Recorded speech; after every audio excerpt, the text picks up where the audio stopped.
learned that you have already discussed about what is digital marketing, why we do digital marketing, what is the future of digital marketing. So in this today's session, we'll be seeing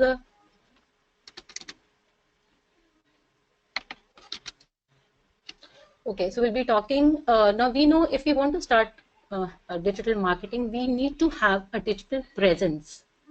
We need to have a digital product so that people can see us. It should be there, something should be there on the internet. So that a digital presence, can you tell me how we can do that? Anybody can answer that? What is a way to make ourselves present on internet? No, social media is one of the way. Website. Perfect, Ajay. Perfect. That is the right answer. So if I want to have a digital presence, I need to have a website. Perfect. Now, actually, will be first I'll give a short overview. What is a digital marketing strategy? Normally, there are 7 components of digital marketing strategy, and the first thing is that we need to have a website so that people are able to view us, and we need to have a digital presence. So first, we need to have a very planned and organized and a very presentable website. So effective platform should be there. Second is we need to have some product and services which we want to market. We need to have, and then we need to give the details and specifications of what all products you are providing. That is a second component we have to go about. That is a second, we can say, a building block. The first building block, as I said, is a website. Second building block is the content or the product or services which you're going to provide to the customers who will be coming to your website. That is a second component. And the third component is we have to identify our target audience. That who are those target audience whom we are going to show our product, who all different type of targeted people will be there who will be interested in buying a product. So that will be our third component. And actually today's session will be talking about the first component. What are the different components of website, how we're going to design a website, what are the basic necessities. That the first component which I've talked about, that will be discussing in today's session. And the other component which I'm telling you, that will be coming successively in other consecutive sessions, and that will be covered in detail. So you don't have to worry about it. I'm just giving a short overview. Sign with everyone? Okay. So the fourth component which we need is we need to develop a awareness plan. A awareness plan is that we have to make our website, we have to promote our websites on different social media platforms, which Ajay, you were talking about. So once we have made a website, we have to make it available, or we have to promote it on different social media platforms. Plus, we can use some paid services, something like Google AdWords, or we can use YouTube.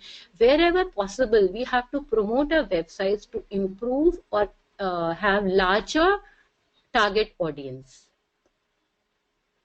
Then fifth component which we need to have when we are designing our digital marketing strategy is we need to have CRO.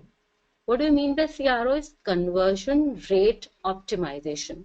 Means we have to optimize our website in such a way so that we should optimize on a website for the maximum conversions. Conversions is like when the visitors are coming to a website, then they have to take an action according to a guideline. What directions on our website we are providing, according to that, I would like my visitors to come and perform or work in that designed or in a guideline way which I want them to. Like they can either fill up a form or subscribe to my newsletter. So if you have a website, then if you have a news website, you would like people to subscribe to you. If you have a e-commerce website, you would like people to buy from you. So there can be different type of conversion depending on what different type of what industry you are in, because for different industry there can be different conversions. Just getting an email is enough for you as a conversion, or people are sharing your content on social media can be a type of conversion. So conversion can be different depending on the different type of industry. So for me, it can be anything, either filling up a form, subscribing to a newsletter, sharing your content. So there are actually, we have seven components we have. First, as I said, is website. Second, we have to see what product and services. Third is we have to identify a target audience. Fourth is we have to develop an awareness plan. Fifth is a conversion optimization. Ajay, do you have anybody out here has a website actually?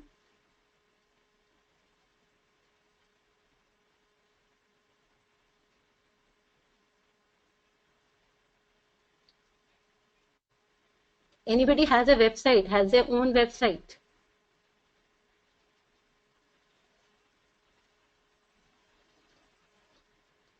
Am I clear to you, everyone? Oh, that's nice. What it is about? Your blog is about what, Ajay?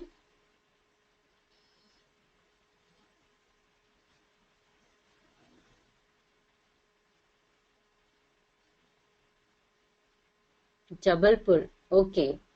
So that's nice. Acha, it's a city-based blog. So you write about Jabalpur. That's nice. Okay, news and content. That's very nice. Very nice. Good, Ajay. Good. So you know, you must be having quite good knowledge about that. Okay. So we were on this component part. That's nice, Ajay. The sixth one is we have to measure and analyze the result. Means once we have made a website, we are making awareness plan, we are on social medias. We have to see what is the user behavior, how the user are giving the result. Means whatever result we are getting, we have to analyze this result, whether it is working, everything, all the platform are working in a perfect way or not. If there is any problem we come to know, we have to optimize according to that. So 6 is measure and analysis of the data is a very crucial part of the digital marketing strategy. And 7th is a loyalty building. Means whoever customers are there, whoever we customers we have, we have to see they continue being our customers. They should be a repeated customers, and we should try. We have to see how we can take the advantage of these existing customers which we have. Except Ajay, anybody else has a website? Can you give me the domain name, the URL of that?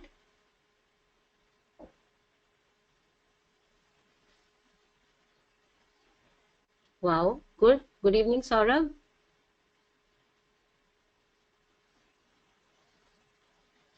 Just send me the URL of that.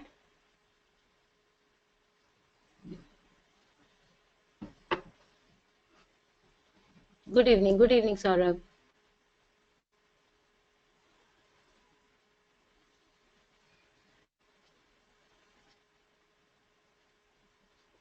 Okay, so these are the 7 components of a digital marketing strategy, and we're looking at the first one today.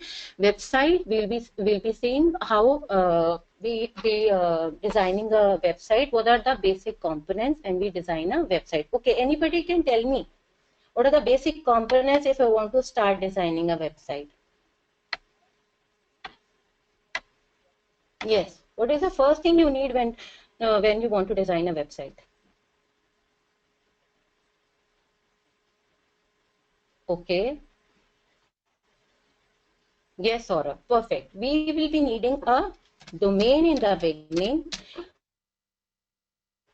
Now, whoever has got a web, after this actually course, you can optimize your website, and others who don't have, they can make their own website after this course actually. So let's begin with the first is, as Saurabh said, is a domain name.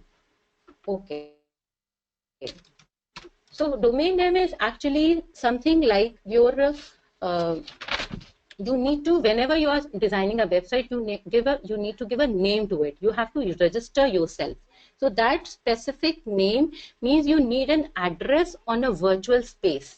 Like you're opening a shop, you need to give a name to it. Same way, when you want to design a website, you have to give to a name to it, and that will be a address on virtual space. That will be your address on virtual space. It's actually a paid service. You have to pay for the domain name. And so there are a number of domain hosting providers are there from where you can go and buy your domain name, and this is actually a paid service. Okay, so can you tell me what are the different features you need to have when you are going for a domain name?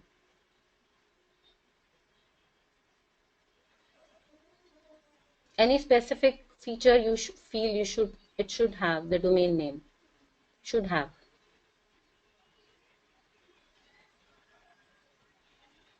Anyone? Any idea?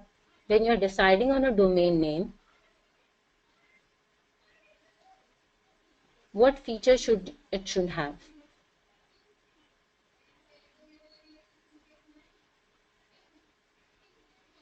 Okay, you should try to use the keyword in that. Yes, unique. It has to be unique. Okay, nice answer. It should be a name.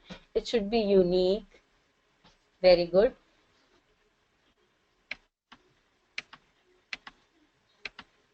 It should be attractive. Okay, it should be unique. Yes, these all options has to be there. It should be unique. It should be attractive so that people are able to relate to your name. Once they hear the name, they are able to remember it. It should be very catchy, short, so that people are able to just remember it once they hear it. So that means they call it attractive, because if something is attractive, we are able to remember it very fast, immediately. So that should be the characteristic of a domain name, that it should be a proper name, that is true, but it should contain a keyword. Now, what do you mean by keyword? Say if I want to make my website in digital marketing, then I should try to use the keyword digital marketing in the website name, so that it also tells me what my product is about, like what industry it is in. Like, have you heard, like Snapdeal is there. Snapdeal, it shows, okay, there is some deal, there is something to sell, something to sell. So that is type of a keyword we should try to go for. So I can go for digitalmarketingguru.com. So that tells me that this website is related to something like digital marketing, which either they are even giving a training course or something like that. So we should always try to see that the keyword is present in that. Okay, then when you're buying the domain name, you should have a large period of registration. What do you mean by that? Anybody? It should be either 2 years, 3 years, 4 years, or you can go for this 2, 3, 5. You should go for a longer period of registration. I should say longer period of registration. Why? When the Google rank your website on Google search engine, then this is also one of the ranking factor when it is ranking a website. So whenever we are buying a domain name, we should always try to go for a longer period of registration, because this is again one of the ranking factors in the Google to rank the website. There are actually 200 factors are there, but So there are some factors which we know. So whenever we are doing something, whether we are buying a domain name or we are working social media or we are working on a website, we try to remember those factors and try to incorporate whenever we are working on it. So longer period of registration is also one of the ranking factors, and we don't worry, ranking factor concept will be coming in the further sessions also. So slowly and steadily we'll come to know what do we mean by ranking factor. So go for a higher ranking factor. Okay. As I said, the domain name should be, you should try to take the short and sweet and attractive, as I said, so that you are able to remember the, you are able to remember the domain name easily. Like if you're going for, say, digital marketing course in Noida, that becomes a very long domain name. You should not go for a very longer domain name because those are not attractive and that is not right also. Always go for short domain name and having a proper keyword of your industry. Fine. Then we have to decide on, we have high level domain names. What are high level domain names? Like we have high level domain names are .com, .net, .in is there, .org. Now these are all high level domain names. Again, when we are buying the domain name, you have to decide which one we want to go for high level. Like it's .com, .net. .com is the most commonly used. It is not like if you go for net, there's any problem. .in shows that you are from India. .co.in means it's a Indian company.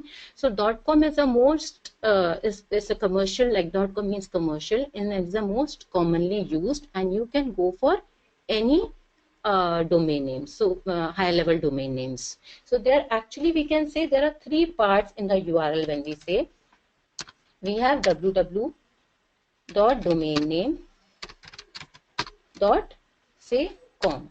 So this .com is the higher level domain name.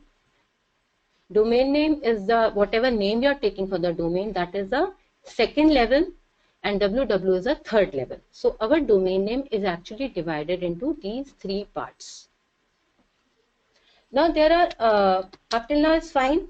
Any problem with this part? Clear everyone?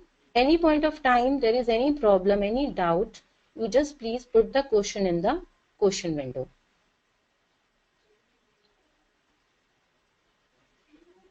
Okay. So now there are a number of domain service providers are there. Out of those, the most, we can say, the common ones of where people go and buy, first is a Godaddy. I think most famous one, and which normally people use, are the Godaddy. Then we have Bluehost also. We have Hostgator. Now you can go to any one of these websites and you can buy the domain name. And we'll be seeing, I'll show you the steps also by going to in Godaddy how you do it. So first we'll give you an overview and then we'll go further. So these are the there are a number of websites from where you can buy the domain name, and you just have to decide on what name you want. You have to give the high level domain name .com, .net, .in, and then you have to go and buy it. Now what is the next thing we need? Once I have bought a domain, I have a name with me. Now what is the next component I need?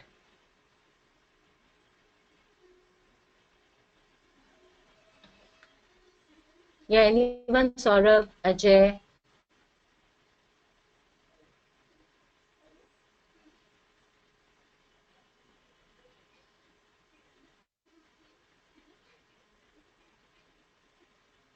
Anyone can update me what is the next thing I'll be needing once I bought a domain name to start my website?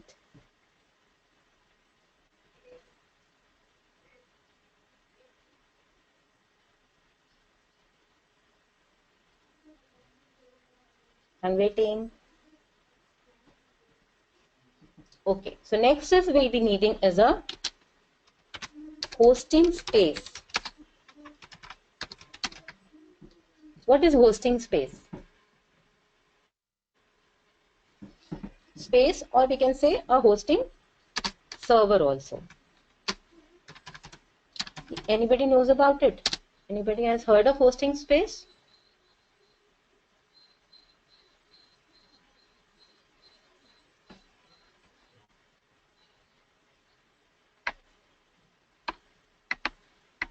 Yes, hosting plan. Sorry, Saurabh, I think I missed your answer. Yes, hosting plan. Perfect, perfect. Yes, where all your data gets saved. Perfect, perfect.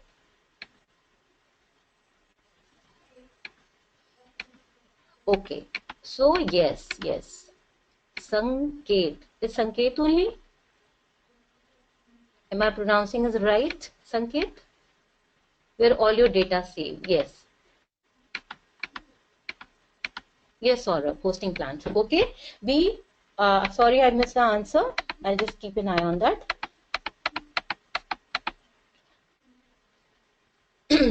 Okay, so the next thing we need is a hosting space or server. Now, what is this hosting space and server? Now, once we have taken the name, when we are going to will be making a website, we need a place where our website will get stored. Whatever database is there in our website, it has to get stored somewhere, so that when people are requesting to view my website, from there it will be opened. So hosting server job are actually, it has two things it has to do. First thing, this is a place where my website will get stored. And second, its job is to serve the user which is requesting to view my website. I'll repeat again. So hosting server or the space is where actually my website data, database and website will get stored. We need a place. Even when I'm opening a shop, say practically or physically, I need a place to open my shop. Same way, if once I've made a website, I need a place to save my website. And this server will also going to serve the user when they will request, when they want to open my website and view it. A request will go to the server that there is a person who wants to open the website, and this server job is to serve the user by providing or by opening the website for the user. Clear, everyone? So now what are the different features we look for when I'm going to buy my hosting space? So to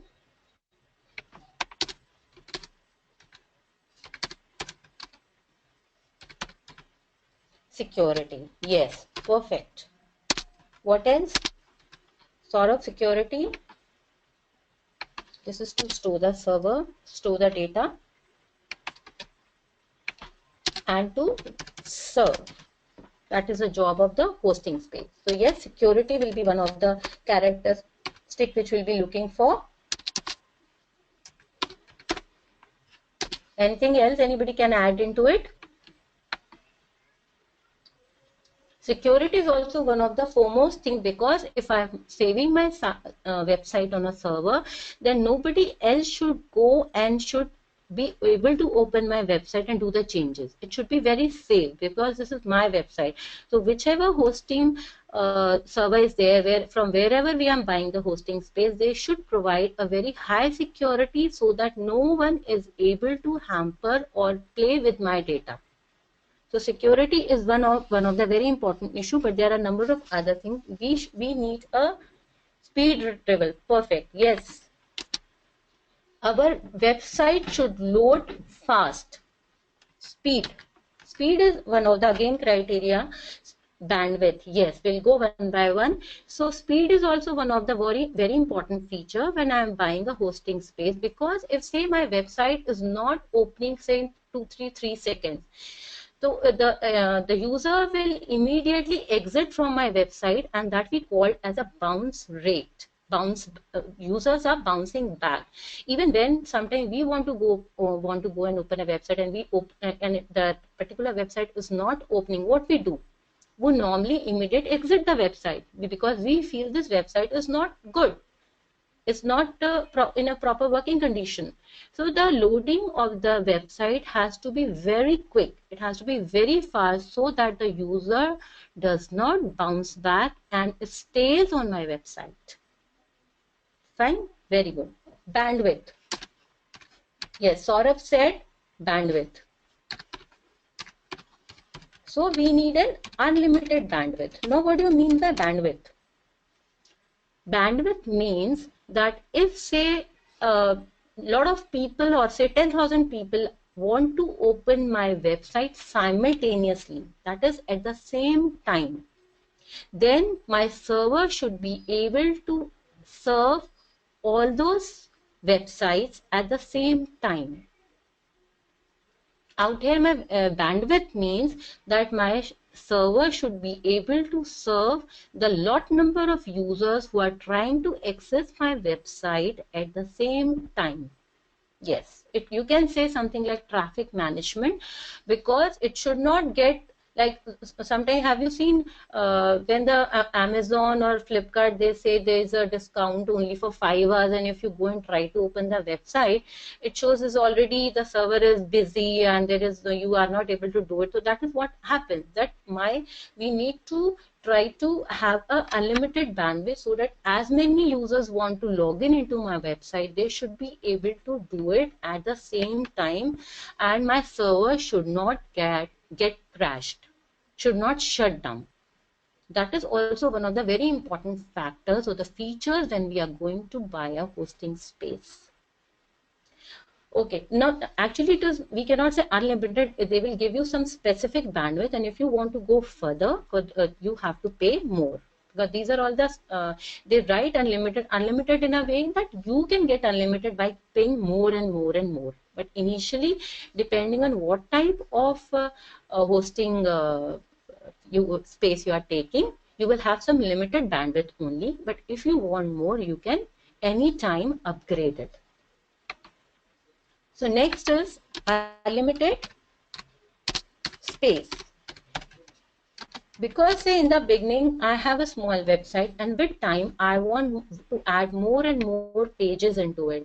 I want to add more and more. It's a huge database is getting stored in my data on my website. Then I need to have lot of space also, so that all the data and my website gets stored properly on that. So that is again one of the most important thing we just talked about also, that my server should 99% of the time, 99.9 I should say % of the time, my server should be up and running. Yes, it should be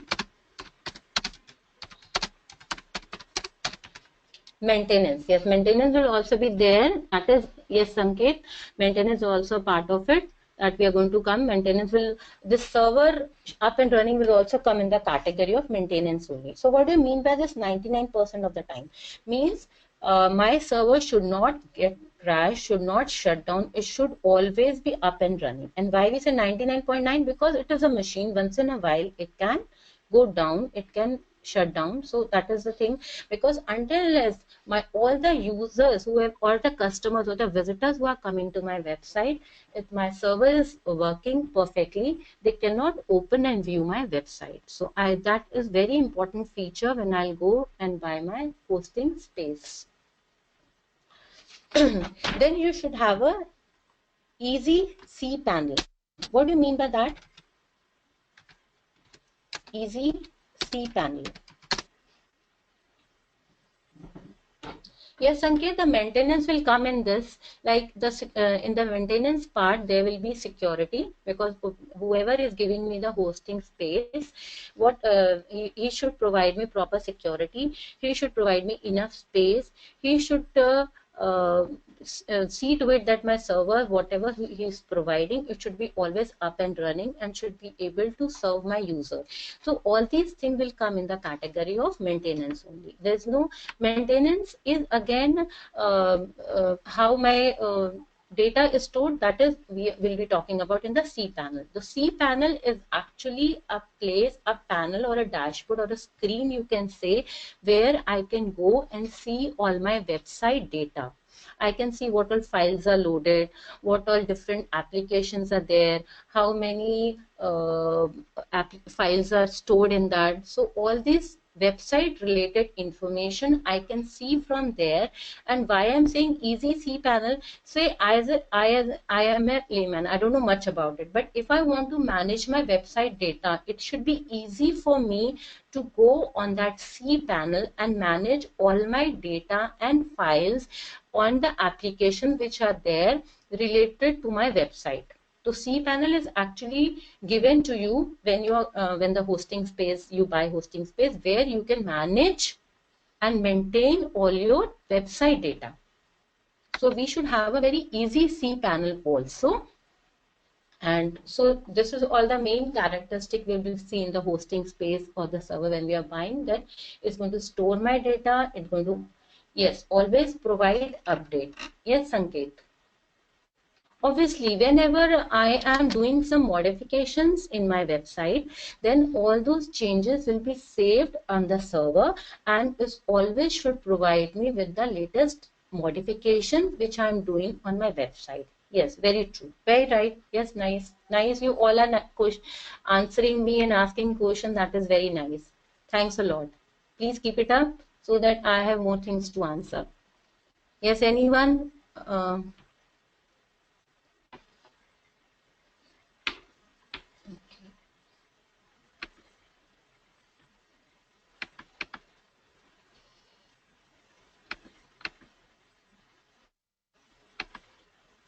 Swapnil, you wanted to ask something? I just saw, sorry, I just saw your raised hand. If there is any question, please type in the question window. Okay?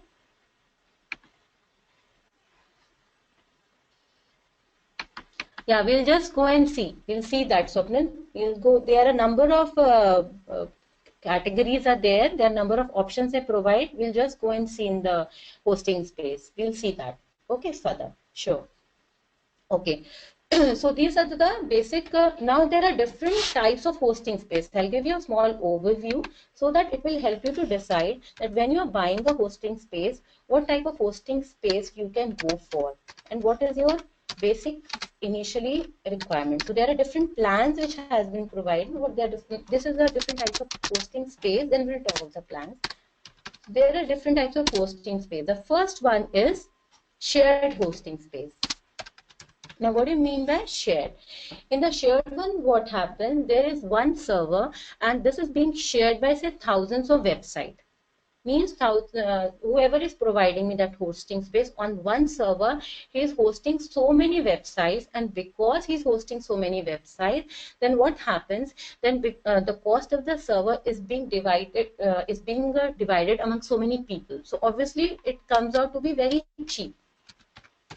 But then the resources which has been provided to us are very limited, because if so many websites are being hosted on one server only, then automatically this comes out to be cheap, but the resources are limited.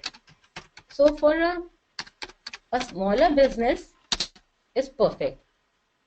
For small business, if a person is opening, he's starting his own business, in the beginning he just want to make 1 or 2 pages type of a website to just show the people that what all different products are there and what all things he's providing, and he don't want to give not much of the detail. So for a very small business, as a startup, in fact, you want to start up, then you can start up with this type of hosting space. You can go for a shared hosting space where your resources are limited, but this is best for the smaller type of business actually. So it will only have your limited type of resources, but it's fine for the startups. The second is one, we have a virtual private network. The concept behind the virtual private server is quite same as shared only. Out here again, one server has number of websites, but out here the number of websites which are hosted on one server is very less. It's only 5 or 6 websites are being hosted. So because now the server cost is being shared by lesser number of people, so it slightly becomes expensive. Slightly expensive, I cannot say very, but it's slightly expensive. For the medium businesses, it's quite good. You have more resources available to you as there are lesser number of people who are sharing the resources. So you have more resources. Now the speed becomes quite fast comparatively because less websites are there which are being saved on that. So it's best for the medium businesses, and that's why it's more flexible.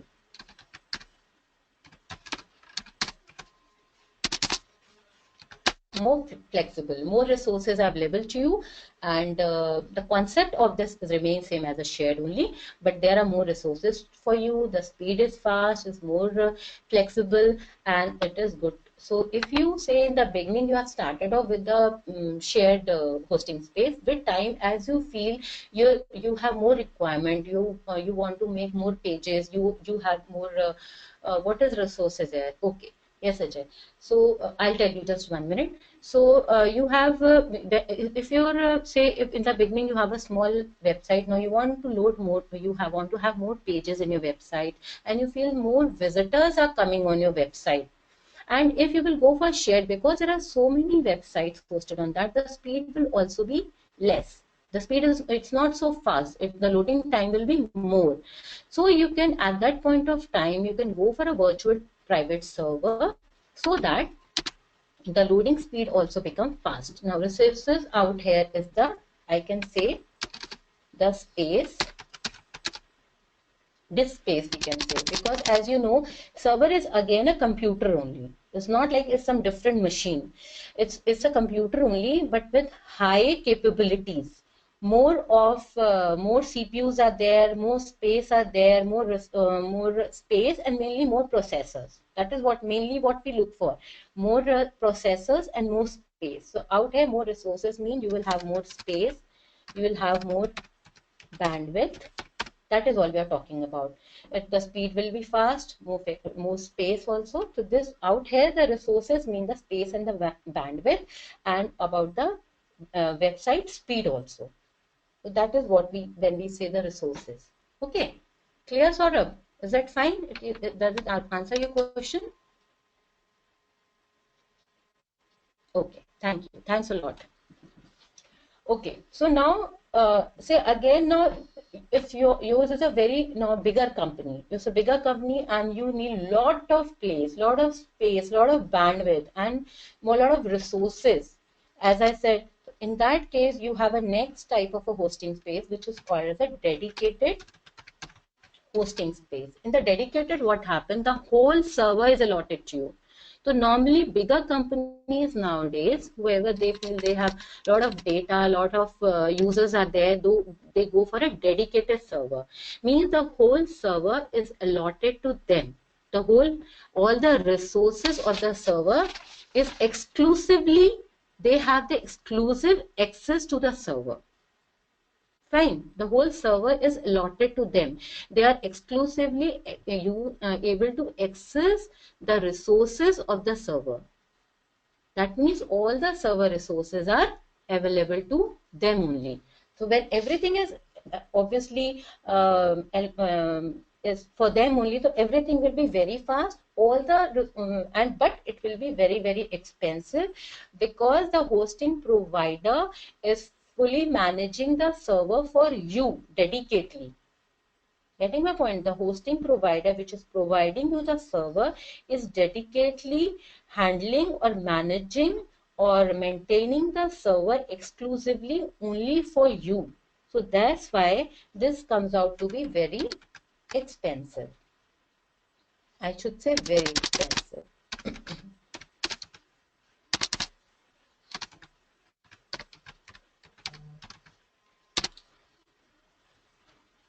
Next is a co-location. Co-location. Now in co-location, what happened? You have bought your own server. You have got the whole server, you only bought it, but once you have bought a server, what you will do, what you need, you need to have a facility which is specially designed to provide the high security.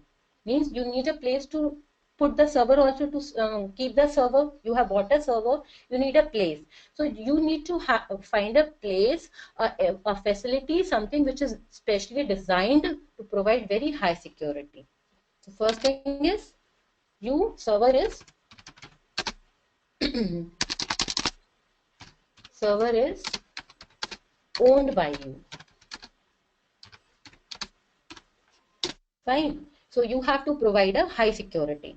You have full control over the server.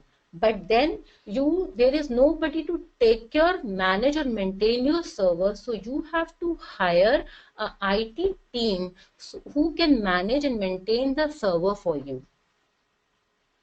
Are you getting it? Co-location is, it's your server, you have bought it, but you have to again hire a IT team who is able to manage and maintain the server for you.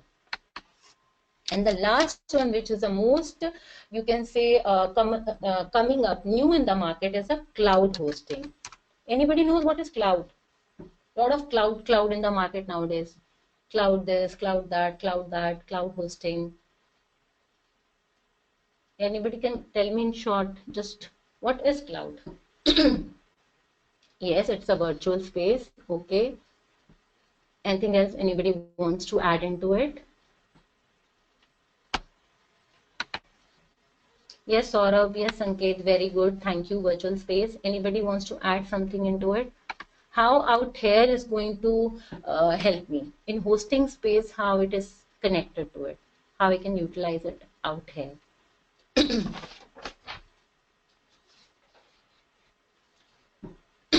In cloud hosting, what happens that you don't know where your website is stored, on one server or it is on multiple servers. So out there is a whole lot of servers are there, and user uses no disk space. What do you mean by that, Ajay? No disk space means if we have a server, then we need some place to, we always need some place to store a website. What do you mean by no disk space? Anything you want to add into it? Disk space you will always need. It is not that. The cloud does not mean that you don't have a disk space. I mean to say what you are saying. Okay, yeah, sure. Okay, fine, perfect. Yeah, it is actually, you cannot say that you don't need a disk space. Whenever you want to save something, you need to have some disk space. You need some place to save it.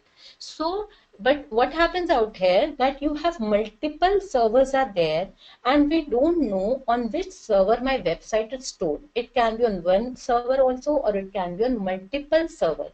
Now, because there are multiple servers who are connected to each other, we can use the resources of multiple you can use the resources of multiple servers. So website is actually hosted on one or multiple machines, and out here there is a cloud hosting company which is providing it. It becomes very reliable, very fast, and one of the main advantages which happen is, say one server is down, then what will happen, your website will be shifted to another server, and your website will never be down, because there are so many servers which are connected to each other. And if your website is stored on one server, and by chance there is some problem with the server, and that server goes down or it crashes, and automatically there are backup, means your website will be shifted to some other server, and so we can say it is very reliable actually, but it's a very expensive, and it's a new technology which is coming up and people are going for it. So it's very reliable, we can say, and scalable. So this is all up till now about these are the two components we have discussed up till now. Cloud hosting cost much. It's very expensive. Even I'm not aware exactly of the price, but I'll update you in the next class, sure.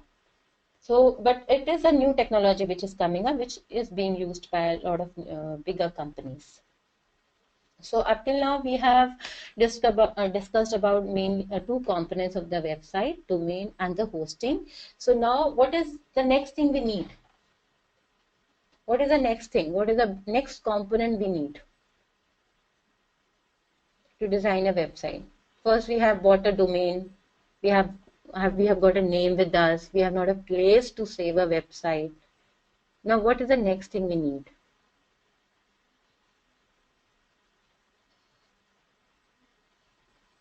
Okay, but where we are going to put the website data, we need to have a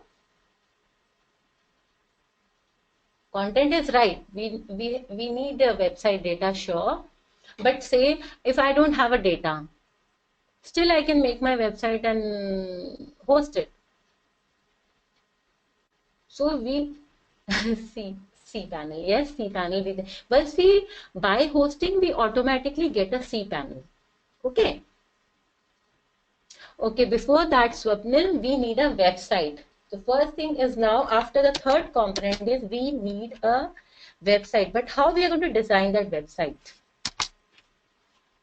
Marketing will come, surely. We all are studying about marketing only. Once we have a website, we'll learn about how to market a website, and that is called as all digital marketing. That they all will be coming in the successive sessions. So marketing is the most important thing. That is all a course about, and we'll be doing the marketing part. So, but today a session is because, and if you want to say do marketing, you should have a clear idea about what are the different components in a website, how components are working. Say if tomorrow you want to market a website and you want the developer to do some changes on your website, so until you have a clear idea about how the website, what are the different components, how they work, you're not very sure what changes you're telling me, you'll be able to do it. So today we'll be making a free website, a free we won't be we will be working on we'll be designing a free website today to give you a clear idea what are the different components, how do they work, so that tomorrow when you're doing digital marketing you are aware of the website also. Okay, so marketing is going to come.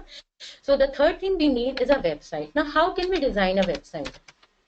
How to make a website? What we need for that? We have bought a domain, we have got a hosting space, now we want to design a website. Okay, yes, perfectly. We'll be needing a plan. We'll be talking about that also. Yes, thank you, Ajay. A lot of information you all are giving me.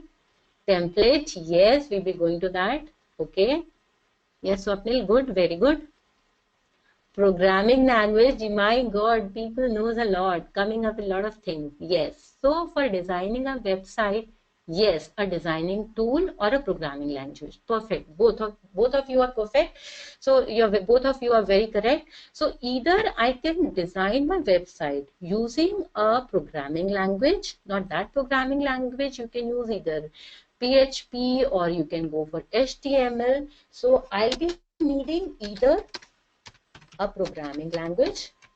That's correct. So if you are a technical person and you want to, yes, WordPress also, Saurabh, yes. So if uh, you want to design a website and if you are a technical person, then you can go for either a programming language if you are aware of the technologies like .NET, PHP, HTML, then you can design your website either using a programming language or you can use a CMS. Because there are number of non-technical people are there who wants to start their own company and they don't have any technical knowledge. So for them, there are number of CMS is called as content management system, which is a software application to manage the content of your website. Clear? So website can be designed in two ways, either using a programming language, which a technical person can do it, and if you're interested, you can go and learn that.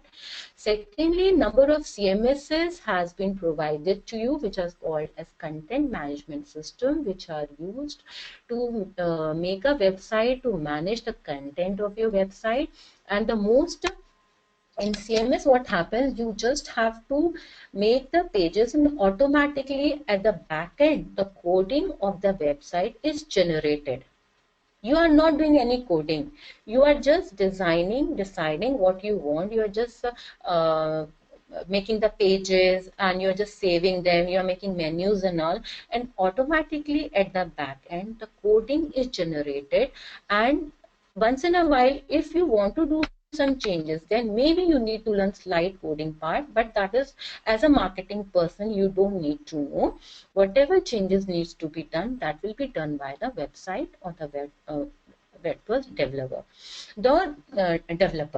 So there are a number of CMSs available in the market, but the most popular one, which is mostly used, is the WordPress, as the Saurabh has just said.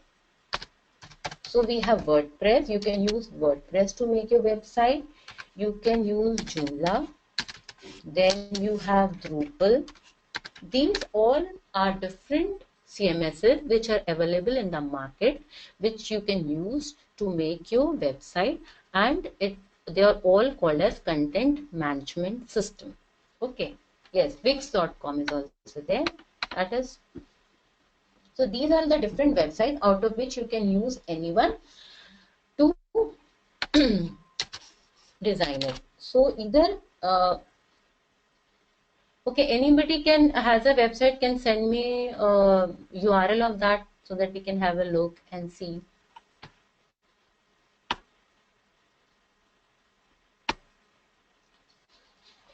Okay, now once we have decided, as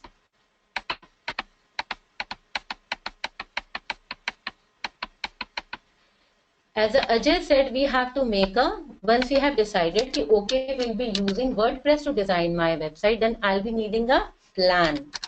I have to decide on a plan before I design my, in fact, I should say, before I create my website, I need to have a plan or design, I can say, or we can say blueprint, whatever you can call it. So what all we'll be needing there? Okay. What we have to plan, what we have to design. Can anybody add something into it? As you all have a lot of knowledge, I feel it's good to have students like you. Thank you, everyone. Please add something into it. Yes, perfect, Ajay. We have to make some pages. So initially, when I want to design, create a website, I have to see what all product and services I have got, how many pages I need to add in my website, so that all the information which I'm trying to give in my website is very clearly organized and segregated. Getting it? Why we will go for pages? Means we have decided on the product, what we are going to sell, or whatever services we are going to provide to the user. So we need to decide on how many pages will be enough to give a clear, detailed information to the user about all the product and services. So you have to decide on the number of pages. Then you have to go on the menus. Menus, have you seen when we open any website? When you open any website, on the top you have a number of menus are there, the buttons are there at the top. Those are called as menus. Means we will have about us, we will have contact us, what product and services we are providing. Then we can, what else we can add into it? Then we can have, say, services, contact us, about us, different products you are providing. Then and some resources you can, yes, home is there, fine. And so what all resources are there. So these type of menus also you have to decide in the beginning, so that when you are creating your website, you have a clear picture about what all menus you want to add, or the different posts you want. Catalog, yes. Categories, yes. Different categories which you want to include our, yes, Ajay, perfect. Very right. You all are giving a lot of information. Categories, catalogs, then what features about, if you want to give the specifications. Yes, tags are also there.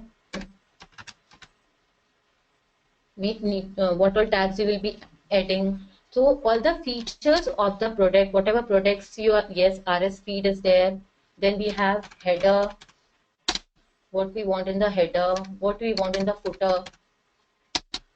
Like in the footer, what we want to have archives. Then we want to add all your social media pages.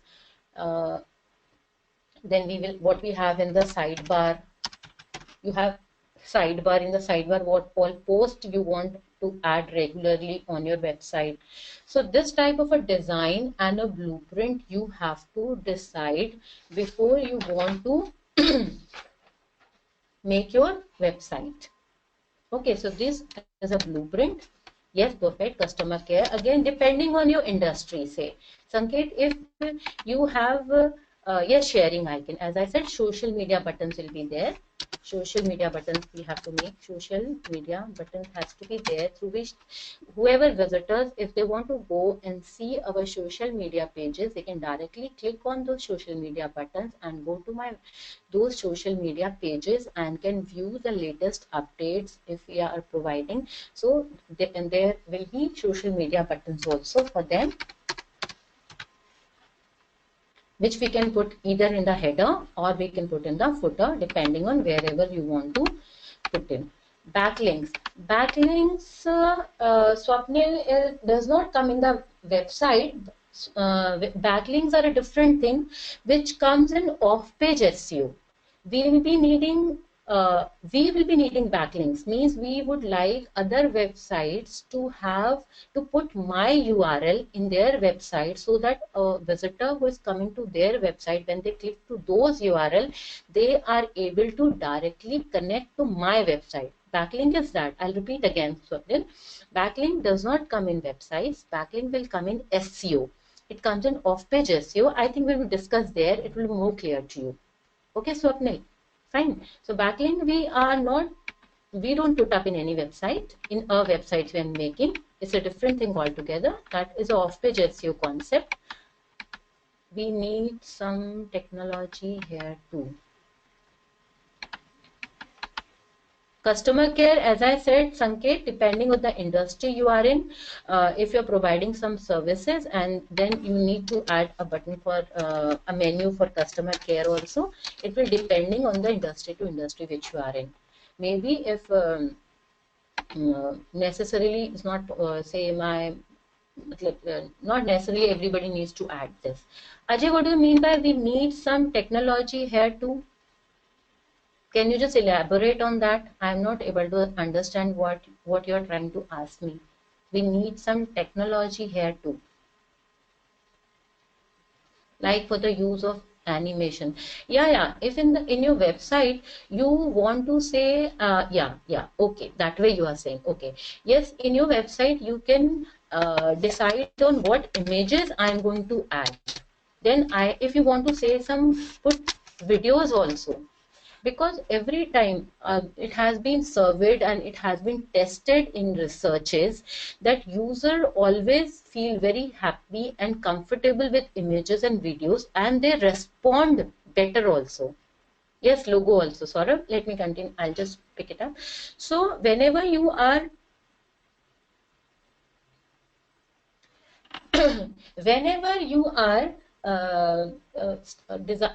you're designing a website in the beginning, you make a list of the images and videos which would you like to include when you are creating a website, so that it is easier for us to create when we are creating. So make a list of it and save it in the media library of your WordPress. Okay.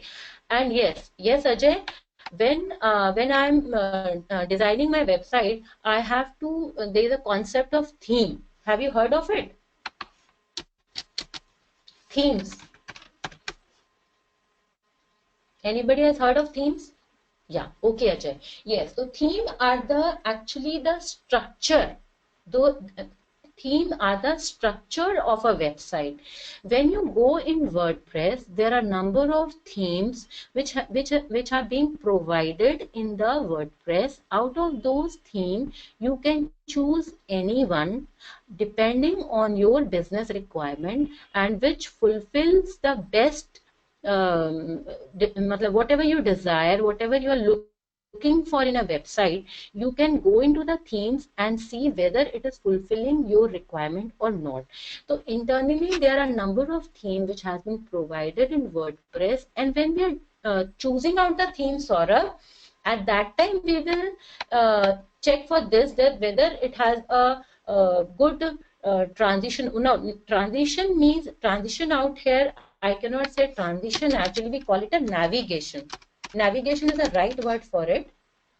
So when we deciding on the theme, we'll go to the reviews of the theme and we'll find out whether it has a good navigation or not. Okay, so that there should be a good transition. Yes, definitely. When we'll be deciding the theme in the WordPress, there we will see the theme's ratings, the reviews, how many installs has been done, how many times the people have used, how many people have used it. That will give the credibility to the theme. And by seeing all these things, we'll be deciding. And there one factor on deciding the theme is a navigation. Navigation, what do you mean by navigation is that, say, I was asking, anybody has a website, or we can use just anyone?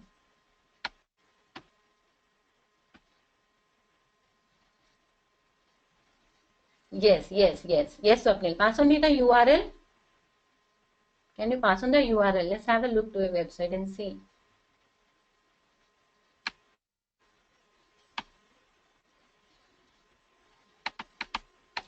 Yes, Ajay.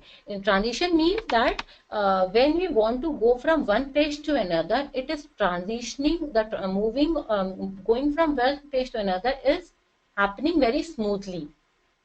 That is a concept of navigation. Then we are able to move from one page to another in a smooth manner. That is what is a transition. So when we are deciding on the theme, or today we'll be working on a free theme, but when you want to make your own self-hosted website, then you should go so when you're buying the theme from there, you should see all these reviews and how many times the people have used it, and whether it has a good navigation and all those things will be deciding, you have to see before deciding on a theme. Swapnil, can you pass me the URL? Can you send me the URL in my event?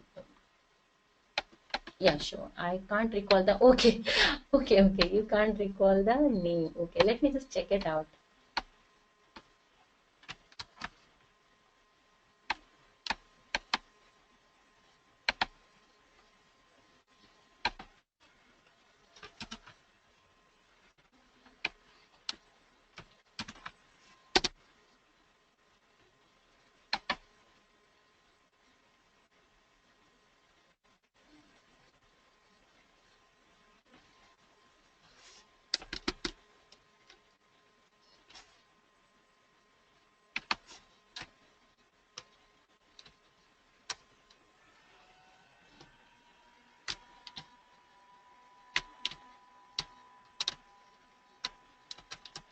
Okay.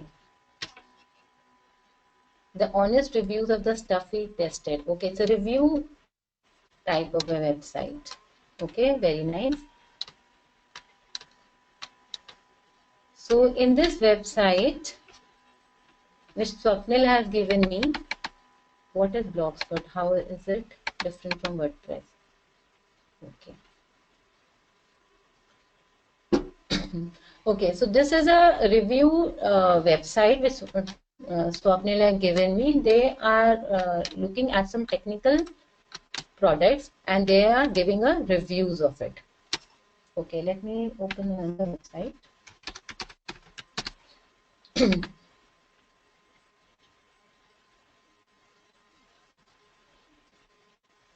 So when we say navigation, see, can you see these are all the menus we have out here, and these are all sub menus. So when I click on some menu, then we are able to navigate to all the pages.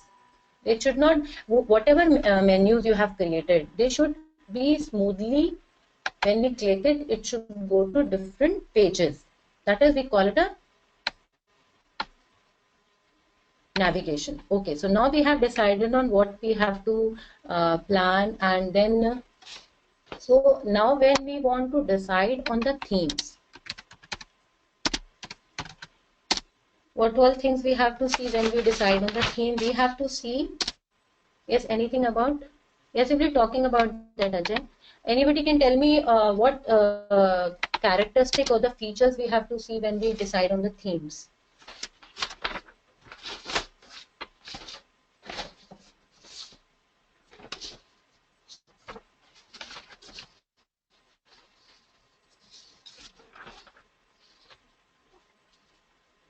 Background, yes, we have to see whether it is, what is a color combination, whether it is fulfilling your requirement, what is a background.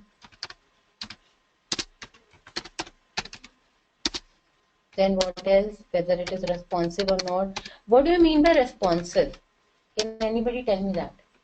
When we say responsive, the website or the theme which I'm choosing out from the WordPress should be responsive. Yes, for what theme is designed. Now, for what theme is designed, Saurabh, there are actually in the WordPress, there are hundreds of themes are there, and you can choose out the theme depending on your industry. Like they have education themes also, they have blog themes, they have for e-commerce, they have different themes. For if you want to make a question answer website, there's a different theme. So depending on the different industries, you have different type of themes, and you choose out anyone which is best to your requirement, which is actually what all you are actually looking for when you want to design your WordPress website. So it should be simple. Don't go for very high quality or a lot of images type of, because if you are going to put a lot of images and videos, then maybe your website will become too heavy and it will be very difficult to load. So always go for a slightly simpler but attractive, which is actually designed for theme. I mean to say our content and theme which is actually designed. Yes, yes, we have to see the theme depending on which is actually designed for. Yeah, sure. So it should be, no, responsive we were talking about. What do you mean by responsive? Responsive is, say if I have designed a website, say somebody is going to open in desktop, someone will open in their mobile. Nowadays, now you are younger people nowadays, I think you use everything on your mobile only. So if you are opening your website in mobile, then that website should change the size according to the device size. Say if you're opening a desktop on say 17-inch screen, then it should be a different size. If you're opening it on your mobile, which is 5-inch, then your website should change the size according to the device, the size of the device, so that you are able to view all the content properly. So that is a concept of responsive site. So responsive is which is able to change the size according to your devices. That is a responsive site. And nowadays, more than, I think, in fact, near about 50% people, in fact, more than I should say, people use mobiles to view their to view all the websites and all. So whoever is now designing their website, they try to go for the responsive. Responsive is becoming much nowadays, because everyone try to open their website on mobiles. So that is a concept of responsive. As I say, easy navigation means should be able to grow from one page to another, navigate from one page to another in a very smooth manner, in an easy way, and people are able to. Me on mobile too. Very good, Ajay. Thank you. Perfect. My God, you are too good. Me on mobile too, right now.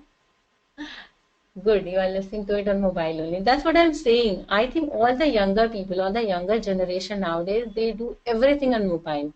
Hardly anybody has the time to sit on their laptop. Okay, so this is the features. We can add more into it. Color, background, attractive, easy navigation, responsive, simple. So these are all the things we have to look for when we are deciding on the themes. Now, okay, let's just first go through it, then we'll go further.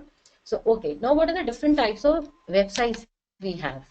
We can have, as you were talking, we can have a different type of website. This is a website for the babies line. But if you want to, as you were talking of the themes, you say this theme, if a person wants to go for a baby type of a concept, then you have this type of theme which is available. So there are different type of websites which we can make. We can make our own personal website. Say I want to make my own self-hosting website, then that will become a personal website, and according to my industry I'll choose out the theme from the WordPress depending on what personal website I want to make.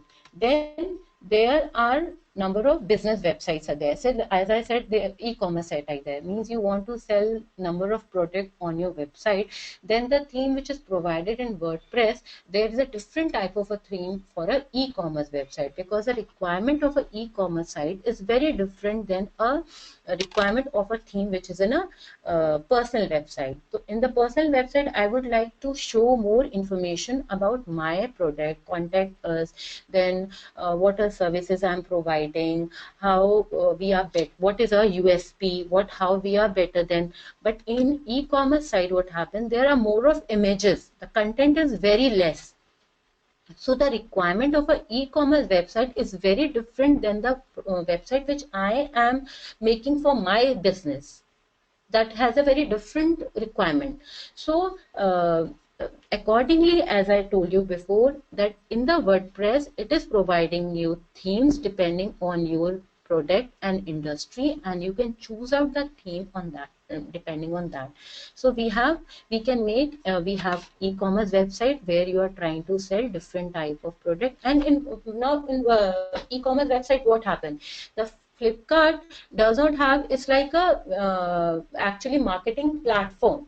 There are a number of sellers in the market who want to sell their product and they don't have a proper platform. So they all can join Flipkart as a seller and can sell their product from this platform only. So Flipkart, Amazon, these are actually e-commerce website, mean the number of sellers are there which are selling their product through this platform, through this Flipkart, through Amazon, so through Snapdeal.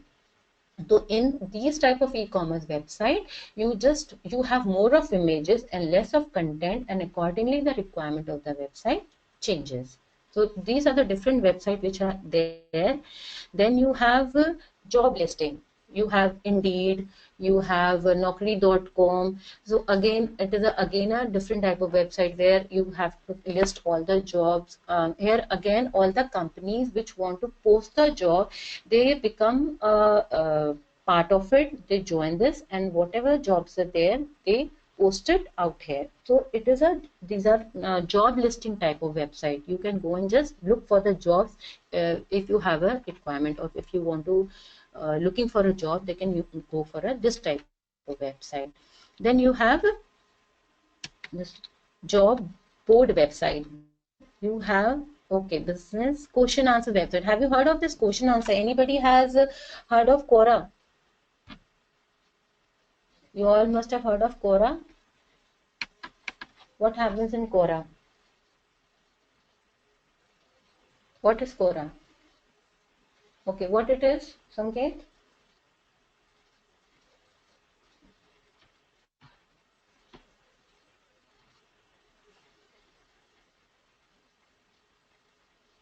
Yes, perfect. Saurabh, yes, it is a question answer website, is a discussion forum.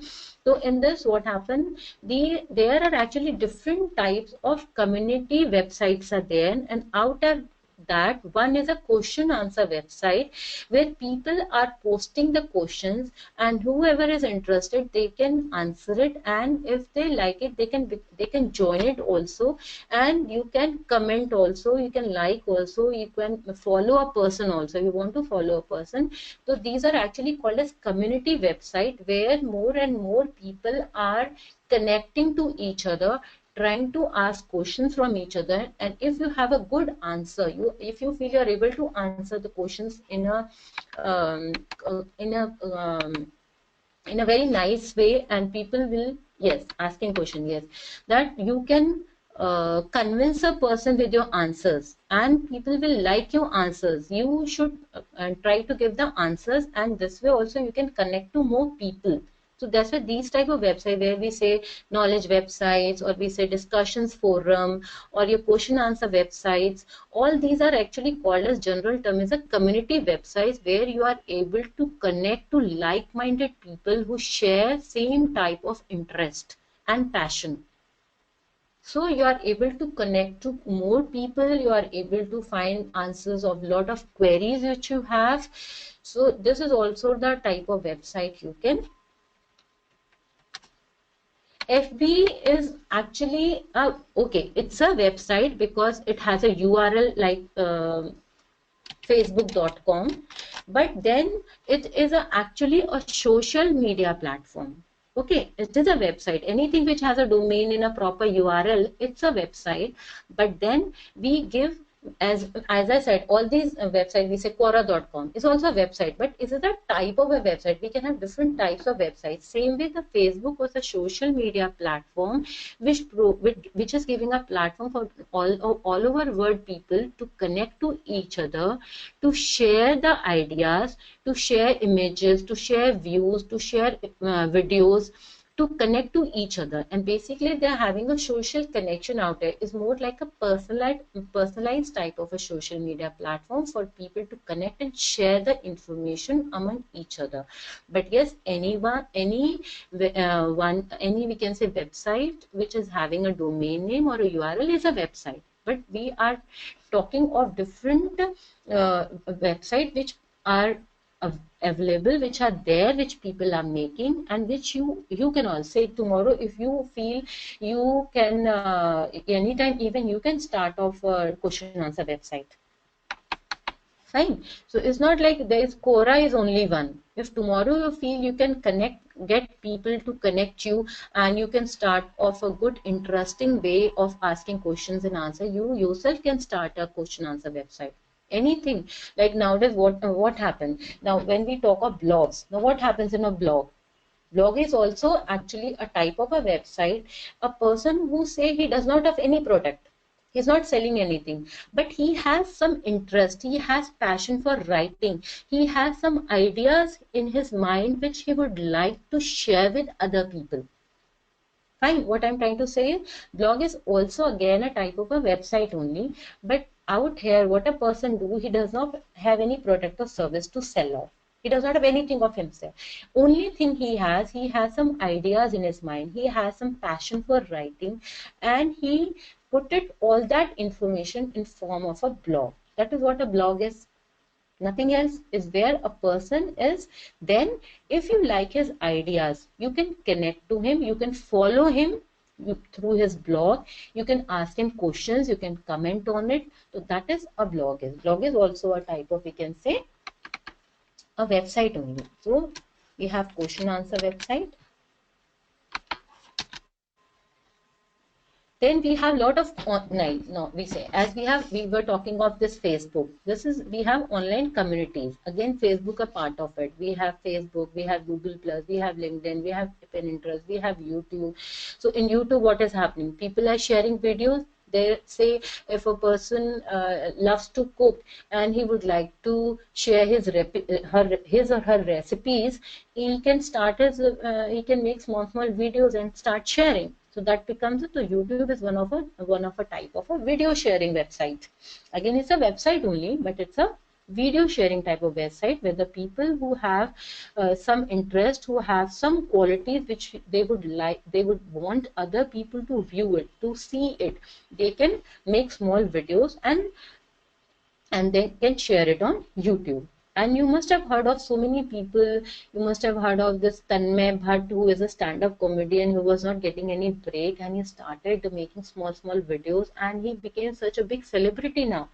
So this YouTube is a video sharing type of a website. Then we have Pinterest, which is a photo sharing, where people make their board, and they whatever images they like, they just pin it on that. ठीक है, तो online community, as I said, in this the discussion forum will come. Facebook also will come. Is a generalized term, online communities there. And then we have LinkedIn. LinkedIn is where the people share their profiles. Actually, it's more of a professional type of a website. Okay. And then this Twitter is again it's a community website, but here people tweet and again they share their ideas and views on some topic, and plus they can also promote the websites on the social medias also.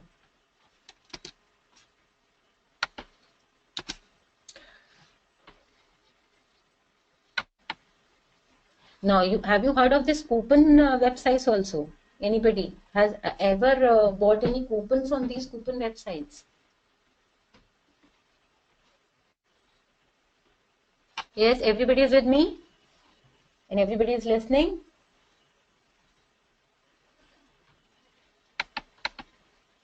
Yes, everybody is with me.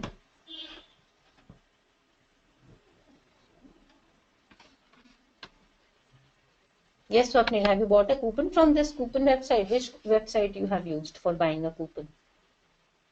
Okay, once you came across, yes, ma'am, we are with you. Okay, Saurabh, thank you. I would like you all with me. And if there is any doubt, please ask me on the question window. I'm always keeping my eye there so that I don't miss anything. Okay.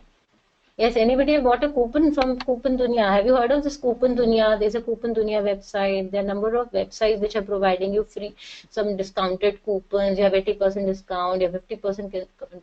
Okay, you brought what you, yeah, for gift, or you bought it for yourself? Because nowadays a lot of concept is coming of buying coupon, gift coupons and giving it to you. Okay, for yourself. Okay, good, Swapnil. So nowadays this concept is there. People normally they don't go and buy it for themselves. So it's a good option nowadays that you want to give something to a person on Diwali or any occasions on his birthday. Then you can buy these coupons and then you can give it to them. That gives, that's because normally people don't buy it for themselves. That is also, so there are a number of websites which are providing you coupons of different services of on where you have different services are there, and there are a lot of discount on these coupons which you can avail. Auction website. Okay, what happens in an auction websites? There are a number of people who want to sell something and the bidding happens out here. Yeah, I have used. Okay, yes, Sayed. Yes, perfect. Yes, Sayed. Good. Please, you all answer like this. So yes, bidding happens in this, and even you can sell auction whatever you want. Like people sell domains. Have you heard of it? Have you all heard of people sell domains also? What they do? Yes, Saurabh. Yes, Saurabh. That is what happens. What happens, say, if I am, yes, Sanket, very good. Thank you. Like, say, if I am buying a domain of digitalmarketing.com. So .com, say I have bought for myself, and what happens that, say if you're buying of .net, .in, they give you a huge discount, and what I can do, I can buy those 3 domains also, and if somebody is interested, I can resell him at a very higher cost. And a lot of time that happens nowadays, a lot of people do that. They buy a number of domain names, and if anybody is interested, those bidding of those domain name also done on these auction sites, websites.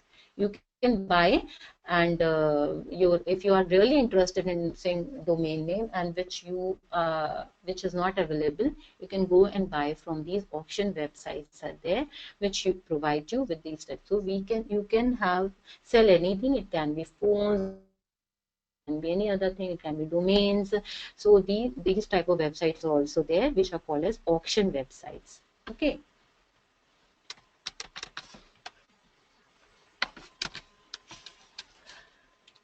Okay. So many more. Okay. So these are all we have discussed, and I think you must have come across of lot of other websites also. Can you add something into it? Anybody? Would like to add something into it? There are a lot of number of variations are there of as I said, e-commerce, question answer, discussion forums are there, coupon websites are there, advertising websites are there, video sharing are there, image sharing are there, then infographics. There are lots and lots of websites are there. Then you have so many platforms, social media platforms. These are all websites only. So all there are a lot of variations are there, and you can design whichever you want. Now, what are the good website design, you can say? What? Yes, news websites. Yes, Sanket. Yes, Sanket. We have news website also, which I missed on. Yes, we have news websites also where they provide all the latest news. Yes, what is the you think is a criteria for a good website?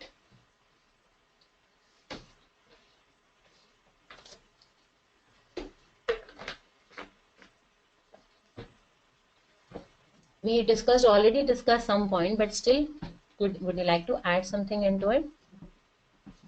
A good website should be very simple, and as soon as a person is entering, what you call a portal. Okay. Sanket. Yes, yes.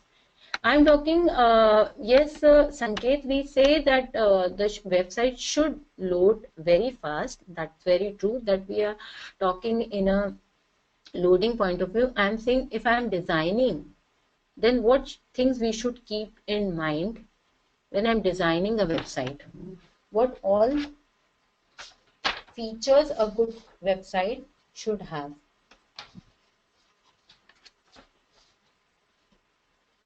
What characteristic your website should exhibit?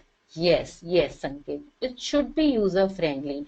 It is like if a person enters in your website, he should be easily able to understand that what product and services you are providing, how you are different from other website, what is special in your website, and what are the basic, so that clarity has to be there. User should be immediately able to understand your website, what your product and services, and what is your USP.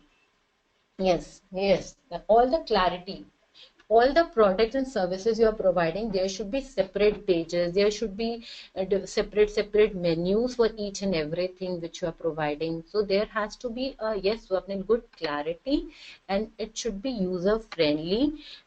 And so as soon as a person enters into a website, in the first 5 seconds, he should be able to know what all different products you are promoting, what he can buy from you. Okay, what special unique value proposition is there for him? What extra or yes, Syed, content images. Yes, yes, Syed. Okay. So what is your unique value proposition? What is different? How you are what you are providing, which is different from other websites? Immediately, if a person is able to, or a visitor is able to understand that, maybe he'll go to other pages of your website, will explore other pages, will see what you're providing. And if your first page is not informative enough, if he's not able to understand the purpose of your website, maybe he will immediately exit from it. If things are not very clear to him, then he will exit from it. So the first look should be so good that he is tempted to go to other pages and explore the options which you are providing to him. Good. So all the content should be relevant to your product. All the images, as a Syed said, should be relevant to your whatever products is there, or the images of the product should be relevant to the product. Yes, show him what is trending. Okay, so see, if you are, say, you are a fashion website, you can tell him what is the latest he can buy in the sidebar. The main content in the middle can be what you are providing. In the sidebar, you can simultaneously show him what is trending, what is the latest buy, what is the latest interest area, which people are buying more, what is the most trending thing at present.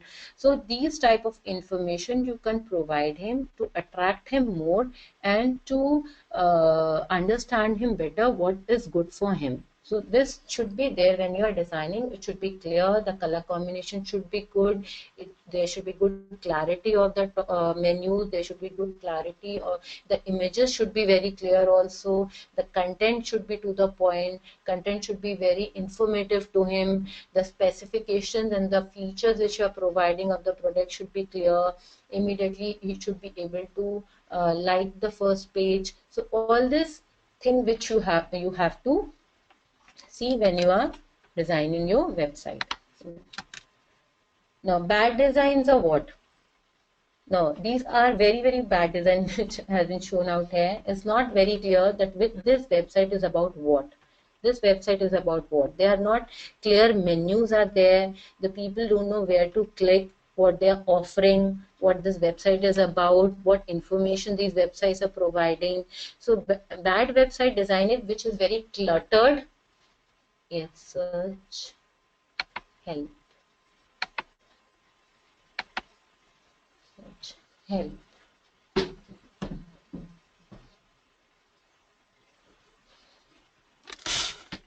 Sanket, what do you mean by search help?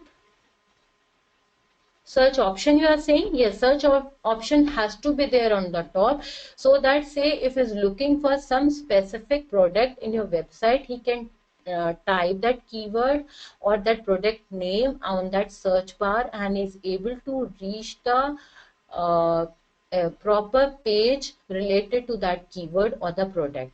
Immediately he is able to land to that page. So yes, search bar has to be there on top so that user can type the relevant or the desired product name and can reach to that relevant page immediately. It also a part of a navigation also, that is able to move from one page to another in a smooth fashion. Yes, Sanket, very good. Thank you.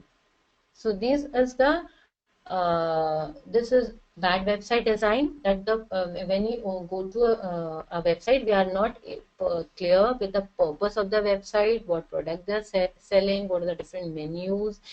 Nothing is clear, and the color combinations are not very good. They are very tacky. It should be very smooth, very attractive. The menu should be clear. So it is not there. So these are the bad website designs, and we have to keep in mind, we have to be very particular while designing the website, that we should not these type of problems or things we should not do. Now can you just list me 5 good and bad points? Just write it down, because this will give you a clear idea before you are designing or creating a website. These things should be very clear to you, that what I should add and what should not be there. So can you just list out 5 points? If you have noticed this too, okay. Good name. I'm talking of the design, not the name, Swapnil. Just list me 5 good points of a website design. Okay, search bar, right? Yes, Saurabh, not too much text.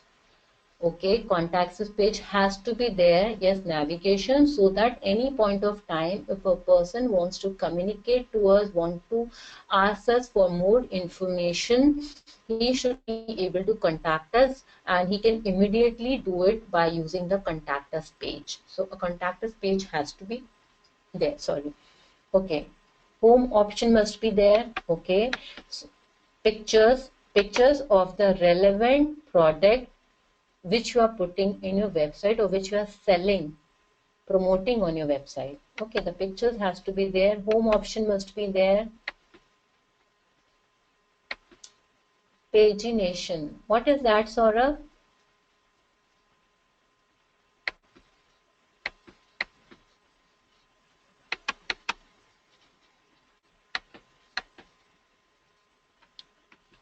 Just take out 2-3 minutes to write down these points and just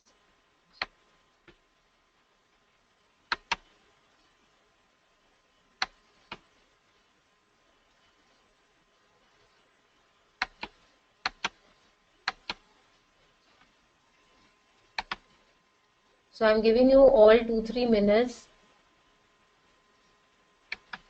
Everyone is with me? Yes, you all just take 2-3 minutes to write down the main points and I'll just go through it.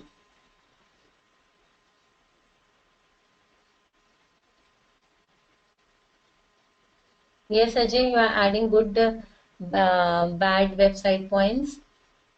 Poppers, not too much irrelevant ads and infos. Yes, yes.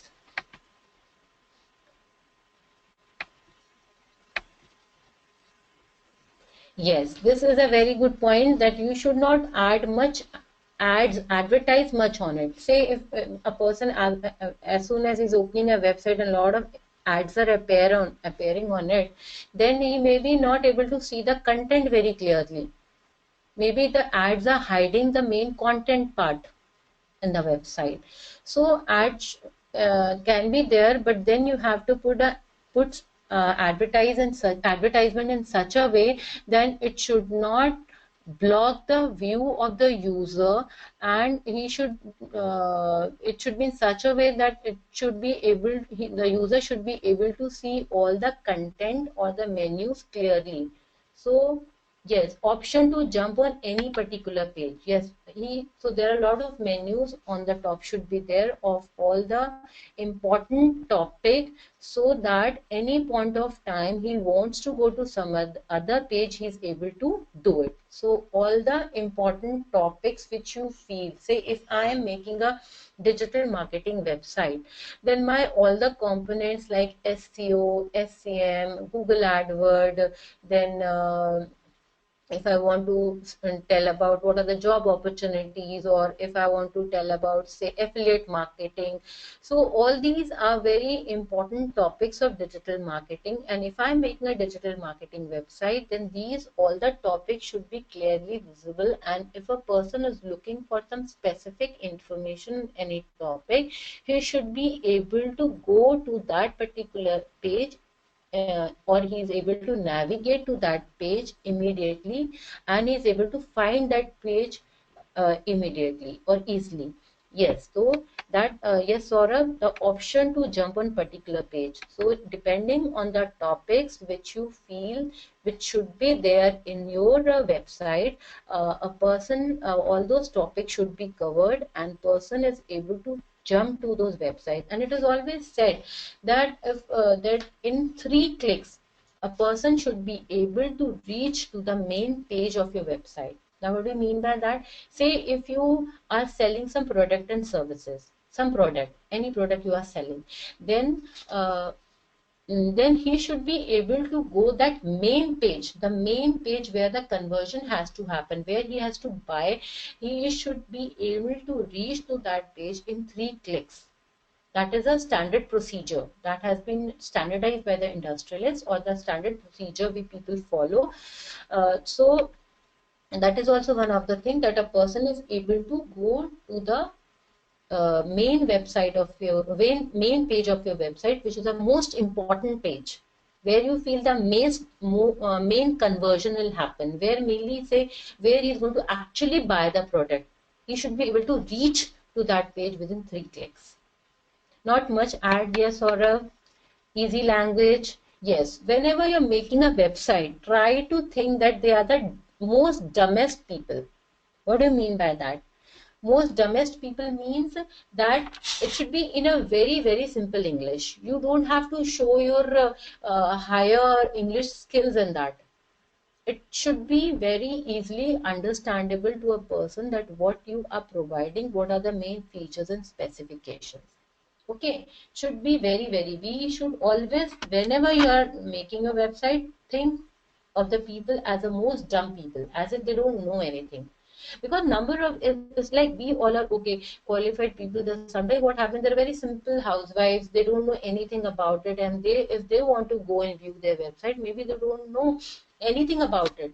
And maybe they don't know English very well. So all those things you have to keep in mind, and you should make your everything in a very, very simple and easy manner. He should know where to click. All the menus should be clear. Just click on go, and he should just go and clicking, and he's able to see everything. That should be the concept behind it. Easy language, okay, not forceful. Yes, yes. Yes, Saurabh, we should not have a forceful sign up. It's not like whenever you opens your page, you just write sign up. No, you write like this, like, okay, this is all we are providing, and if you're going to sign up, then we will be providing you, say, with a free, say, if I'm a digital marketing personal, I'll tell him, okay, if you will sign up, you will get a free 15-minute video lecture. Because never ever, matlab, never ever people you will feel will give you email IDs or will sign up until unless you give them something free. No, never. It hardly happens that anybody is going to sign up or subscribe to you until unless you are providing something free. So if I'm a digital marketing person, say, I can provide a free video of 15 minutes. Or if you are a news website, if a person subscribe to you, so you can tell him, okay, on subscription you will get a free something, free newsletter. So these type of something free offers you have to give. So whenever you are putting a, say, sign up or subscribe, these type of things should not be forceful. It should be done in a very easy manner, and you should, actually, what I said in the beginning, you have to direct the user in such a way that he should not feel that you are being forceful. He should be easily moving from one page to another. You should make the website in such a way that easily able to navigate from one first to second page the way you want him to. It's like it should be designed in such a way like you are giving directions to him. Okay. Okay, so now website load fast. Yes, that we have decided. Yes, language should connect the with the target audience. As this Ajay even okay, Ajay, yes, you only said that before also. So the language, as I said, we discussed, it should be easy, and it should be, people are able to connect to it. They should feel कि, okay, this is what you have, आपने ये उन्हीं के लिए लिखा है. This is what they were actually looking for. This they actually wanted. यही उनको चाहिए था. इस तरह से आप उनको simple language में उसमें you can write into it. This is what they wanted. Immediately they should be able to relate to it, connect to it. That words, that type of a way you have to present the things to the people on the website, that they are able to relate to it. They feel it is for me. This website में ये चीज मेरे लिए ही डाली है. I have to go and buy it. So it should be done in such a way. Yeah, don't take load too much. Okay, loading time should be less. Yes, Sanket. Usability, user focus.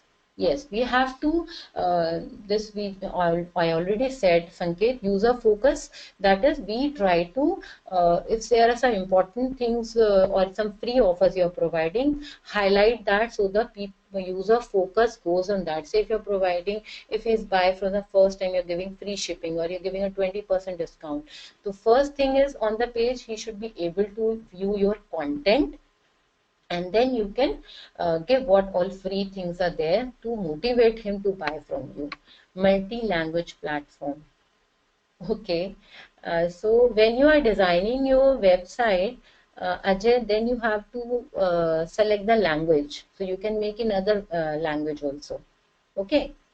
So multi-language platform, WordPress is a multi-language platform, but then when you're designing your website, you're creating your website, you have to select the language, in which language you want to create your website at that time. So there are multiple languages which has been provided by WordPress, and you can choose out anyone on which you want to create your website. Fine, Ajay? Okay, yes, Syed. I was coming to that part. I'll be coming to that part. Call to action. We'll be coming to that part, Syed. Yes. Okay. Now, so best practices. We'll be talking about who is our target audience. So the best practices, we have to segregate. We have to decide. We have to see who all are our target audience. Like if I am selling, say I'll take example. I'm selling a anti-wrinkle cream. Okay, I'll repeat again, anti-wrinkle cream. So anti-wrinkle cream, yes, everybody is with me? Everyone here listening to me?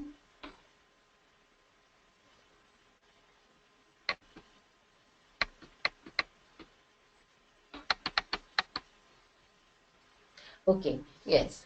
So, like if I'm selling, as I said, as a anti-wrinkle cream, that obviously my target audience will be 40 plus people. Say if I am providing digital marketing course, my normally target person will be from say 18 years to 45 years, and it has been tested. In fact, I saw in the research when I was working on this digital marketing website, the targeted age is 25 to 30. Say 18 to 34, I think. So you have to decide on who all are your target audience, and accordingly you have to make the changes in your website. What you want to inform and sell. Yes, as I said, as soon as a person enters into your website, the first fold. What do you mean by this? When we say the first fold, say,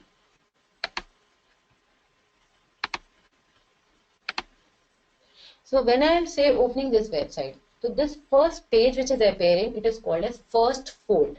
Now this fold should be immediately able to tell me that what I am providing. Now this is the about page. This is telling me, okay, this is a digital marketing website. It's showing me it has some courses, it provides jobs also.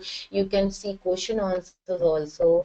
Then it's showing immediately, it's showing you the about page. Means this is the person, I am a digital marketing personal and I'm providing this. So immediately on the first code, you are able to see what you are providing. Where are your visitors accessing your website? Okay, so that we say, we already said ki responsiveness, because we don't know where all our users are, on which device my users are going to visit my website. So have to make a website as responsive. And then why the people, why the person, why the visitor who is coming to my website should buy from me? What is my USP? What is a unique value which I am providing? It can be in the form of, as I said, some free offers in the beginning, and then in the succession you can offer him 20% discount. Then you can give him some of something of 100 rupee. That is the way you can slightly direct him to gain trust, and he can in the near future he will actually buy product from you. Then responsive, okay, as I already informed you, that responsive means the website should be able to change the size according to the device on which you are using. That is one of the very good design. Call to action, I'll be coming to that. So like some government website that are all type of audience, like local and national languages, precise. Yes, okay. So responsive, I said, we have already discussed that part. Okay, now above the fold. So as soon as you open the website, the first page when it appears, a person should be able to easily see what you are providing, what is there for him, what are the services which are there for him. Okay, and because he once, if it is when he opens a website and if the things are not clear to him, he would not like to go down. People normally has not this tendency to go on the right or down. They always want to see the important thing immediately in the first go. So we as a person, say if I want to go to a website and open it and I'm not able to recollect or understand what it is providing, I'll immediately leave the website. So above the fold is a very important area of your website where all the important content and the details should be there to make the audience or the visitor understand what is there in it for him, and so that he stays and tries to read the information. And if it is not clear immediately, he will bounce back, and that is called as a bounce rate, when a person leaves your website immediately after visiting the first page.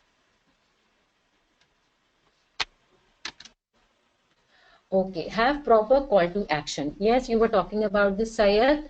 We should have a proper call to action. Means, say if I am have a digital marketing website, say I should immediately say join now. Say if I'm starting a course next week and I would like people to join me, then I should give them a call to action button, so that if they are deciding on taking up a course, they can immediately take a decision.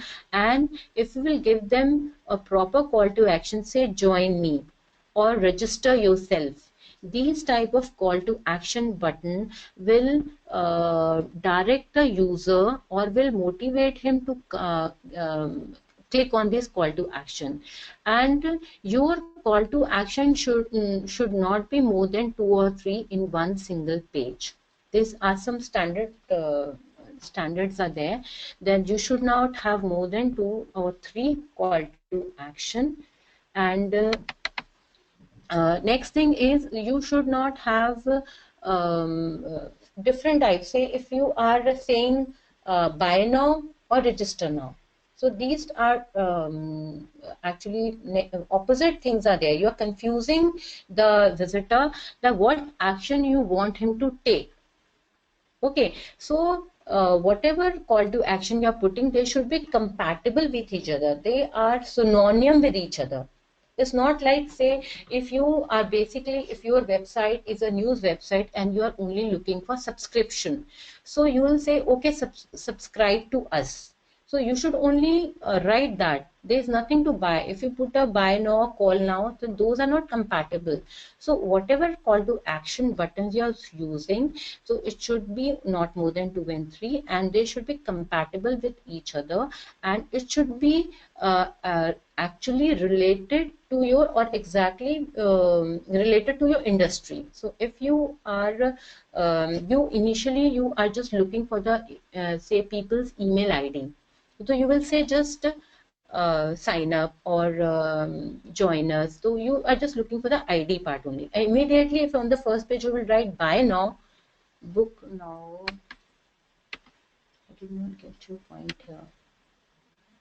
Okay, Ajay, what you are saying, what you didn't get, what actually book now help? Can you just ask me again what you didn't get? Call to action, I said compatible. Okay, compatible I said, say in first page one you are writing buy now, and then you are immediately you are writing say register now. So in the first, say in the first page, initially you will only try the person to just get connected to you, to get his email ID. Immediately it has been tested that the 96% of the people, when they come to a website, they are not going to buy from you on the first go. Are you understanding? Means, say once they are coming to a website, and if you are selling something, 96% of the people, when they come to the website for the first time, they don't buy, and you immediately just put out there buy now, and or you say sign up. So both are not compatible. You give him a proper direction, which I said. You give him a proper guidelines that what you want him to do. Say initially, I would like only him to give me my email ID, his email ID. So that what will happen, say if I'm launching some new product or some offers are there, I can send him email. That will generate a trust between him and me. And then maybe in the successive, on say if I initially he came to my website and I told him to sign up, he signed up with me, he gave me his email ID, and now say I'm launching a new product, I'll send him my email, okay, this is my new launch, and if you are going to buy from me, I'll give you a 20% discount. So you are, what you are doing, you are giving a proper direction ki, okay, initially you just need to sign up with me. So this is the way you are slightly directing him, and with email, with the proper discount, he'll buy from you, he'll gain a trust from you. So it's like out here, so best practice is that you give him a direction that okay, you sign up, and you should not, like out here they have written apply now or register. Okay, is that clear now, Ajay? Compatibility I'm saying about the buttons you are writing, about the call now but actions you are telling the user to take.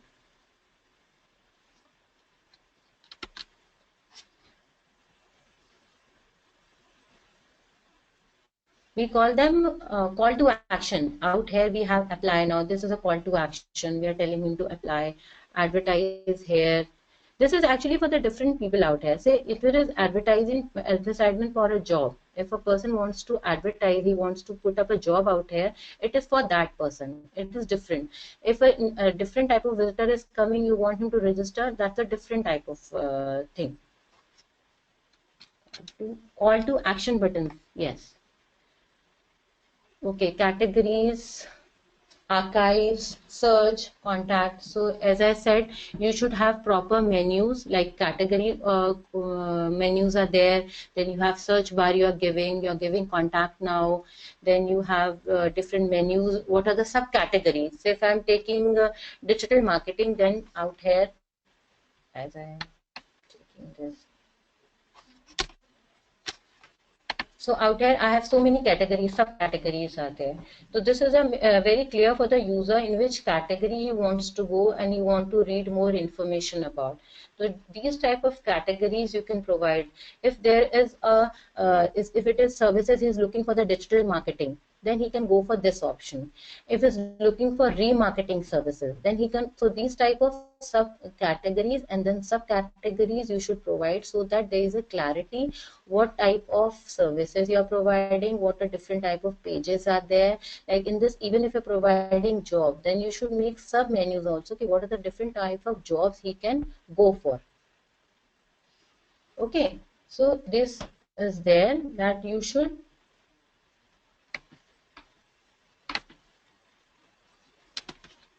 Then simple navigations are there. The simple button you can just click on and he can find the information. He is able to go to those pages here. Like this. You can give him details about it. Okay, all the details should be easily navigation. Easy navigation has to be there from one page to another.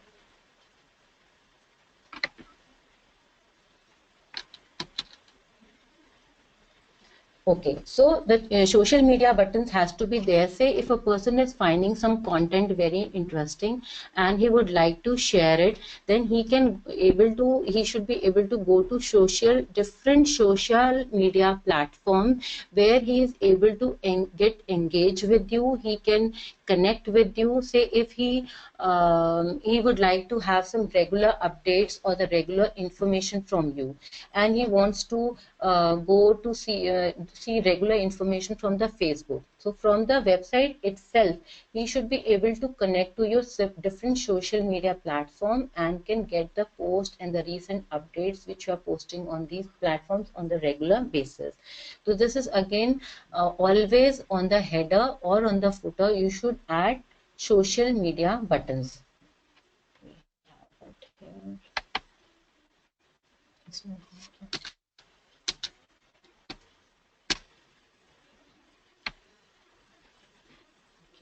Doesn't have social media.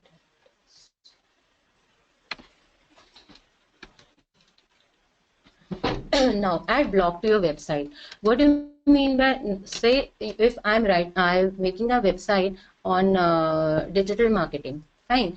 So I should add some blog to it so that whoever is interested in digital marketing field, I can give him some extra information. Say I can give how to do digital marketing, what 5 tips of doing SEO, or 5 tips of making a good website, or 5 ways you can improve the customer satisfaction, or there are 5. So these type of extra information I can provide in my blog. Like website, what happens that your contents are normally static. Whatever you have put once, it stays there as a static content.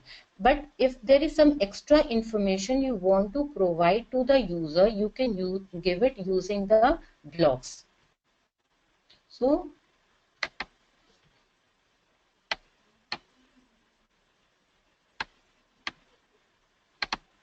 So you should always try to add a blog to your website. So whichever, say if you are a tour and travel company and you are providing some packages or offers, and you want user to have some extra information about what is special in Goa, yeah, what are the special places in Kerala. So these type of blogs, or what when they are traveling, what are the 10 things they need to carry with them, which is a must, or what are the things they have to take care when they are going to this particular place. So whichever type of website you have, on whichever industry you have, you can add a blog where, related to your industry, you can give them extra information in the form of tips, or some things which they have to keep in mind, or to, so that they get engaged to your website. Now, because in website what happens, you are not updating daily content. So by, if you are giving some extra information, some extra topics on which they can get some extra information, you then that will force them to come to your website again and again.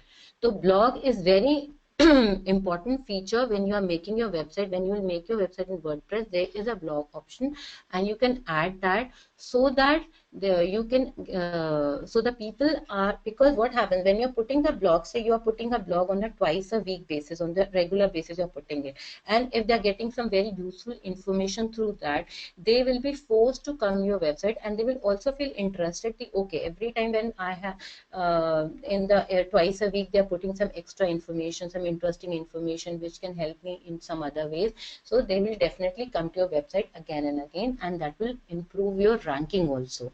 So blog is a very good practice we should follow when you are making your website.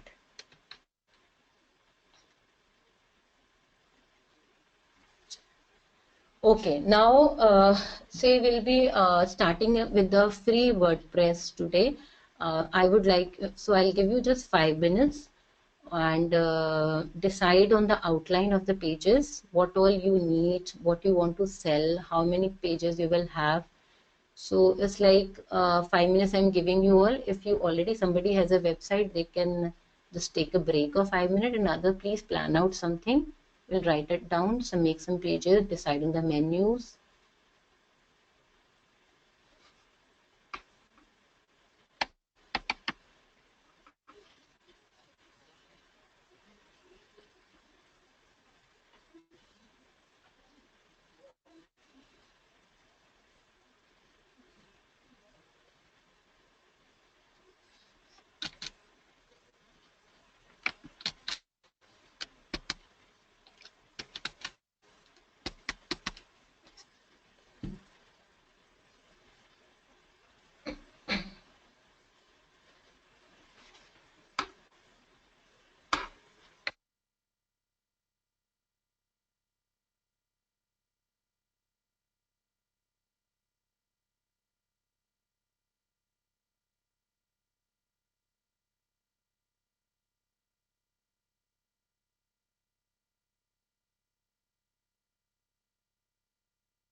Okay, hello everyone. Yeah, Sayed, it was not actually a break. And I told you, I gave you just 3-4 minutes to decide on what pages you want, what are the menus you want in your website. So, okay. Uh, Everyone here with me? Yes, Sayed, Sanket, Saurabh, Ajay, Swapnil.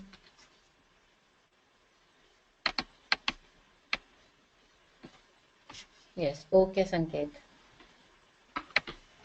So, okay, now we have already seen there are three parts of domain name as I told you. The .com was a top level domain. This is the second level domain, and this is a third level domain. Now this is actually this is a way it works like right in the google.com. Say when you type a URL, the URL goes to the ISP. Okay, it goes to the ISP, and then it sees what is your domain name, or it sees your domain name, and it identifies through that domain name. That's when you give type some keyword into your say Google search interface. You say when you open a Google search interface, you have a top bar where you type some query what you are looking for. That is called as a URL. So google.com in the Google Chrome, which is a browser, you type a keyword, whatever information looking for, that URL goes to the ISP. It's get decoded there. It sees what is your and it sees the name of your domain name server.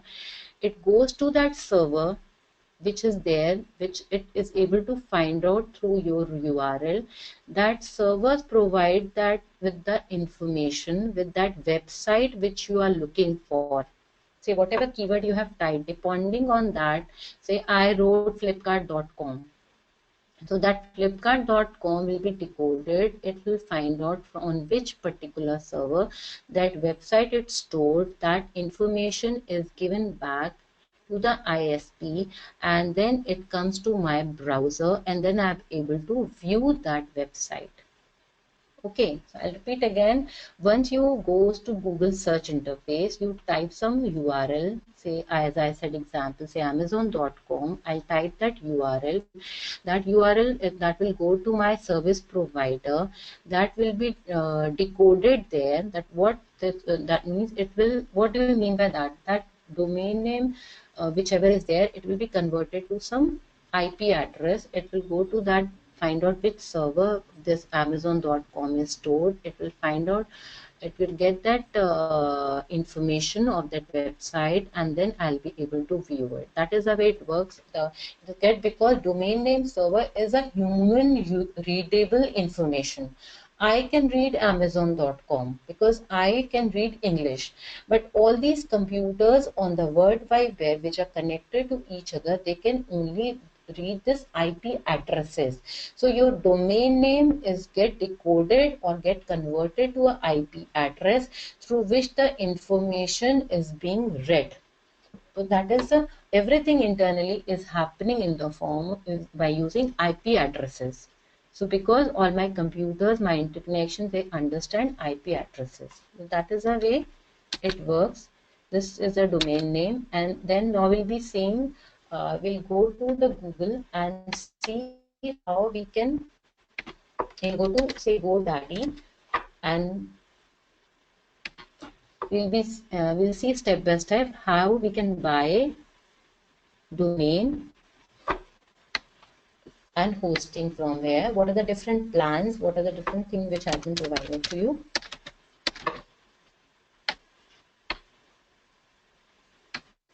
Yes, everyone is with me. Yes, we'll be going. We are going to GoDaddy and see how we can decide on a domain, how we can buy a domain. Then we'll see the hosting part, how we can buy hosting and all, how you have to do the payments. I'll give you a small overview of that, so that if you are planning to design your or create your own website, you have a slight idea how to go about it. And then we'll be, after this, once we will see decide on this domain and this, we will be designing a free website using WordPress, and I'll start with that part after that. So this is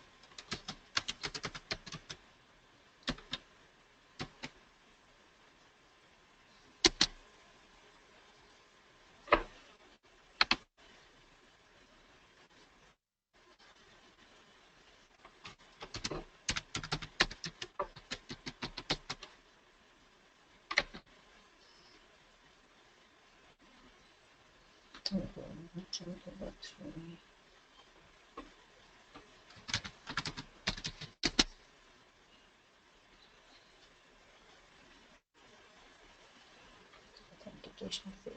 Okay, what is happening? Just wait for a moment. I have okay.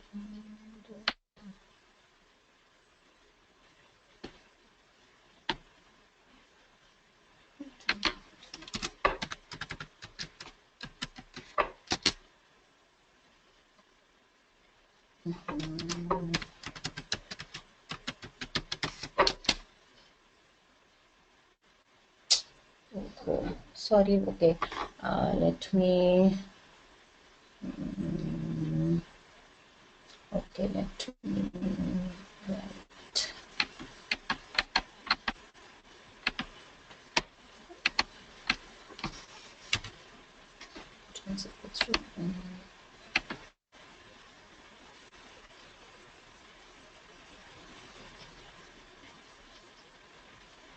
Okay. So now say if I want to make a website with say digital marketing, say guru.com. I'll say digital marketing guru.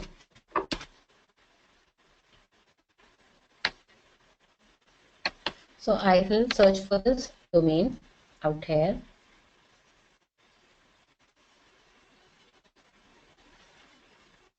So now it's showing me that digitalmarketingguru.com taken. Now what happens, whatever domain name you are taking, that get registered all over internet, all over World Wide Web. So it's like a registered name for you. If anybody wants to make a website with that, it is not possible. Means you have to take any name which has not been taken by anybody else, which is not been used by anybody else. So you have to go for some name which you feel is you have to try different type of options, and then you have to find out a name which you feel is available. Okay, so this is available. Now in this .com is there, I can buy this, and then it's saying that if you want to buy these three .net, .org and .info, then they are going to give you in a huge discount. So say in the further future, in future you want to make another website using this digital marketing streak .net or .org, you can initially only you can buy all these domains and you can use it for in future.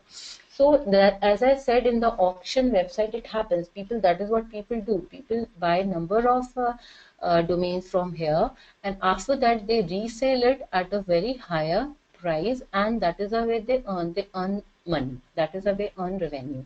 So the people do that. In this we can select this. We can say streak.com, and then we can go to. It's showing me you can, if you buy this, then you can give, they are going to give you a huge discount on that. So if you have any idea that you think you are going to make more websites, you can go for all the options. Otherwise you can go to continue to cart. Now out here it is asking that you want to have a Linux web hosting. Means you want want to take hosting from here only. So showing you have Linux web hosting, plus you have they are giving you a website builder also. Now as a website builder is actually a software which is internally provided by GoDaddy, where you can create your website. Okay, so they are including this also include free month of Word Builder. So as I said, we will be using WordPress. So if you think you want to use website builder, you can go for it. Okay, in what technology you have built your website? Anyone out there? They were telling me they have a website. What technology you have used? You have used WordPress, or you have used what technology have used to create your website? Anybody can tell me that? Any?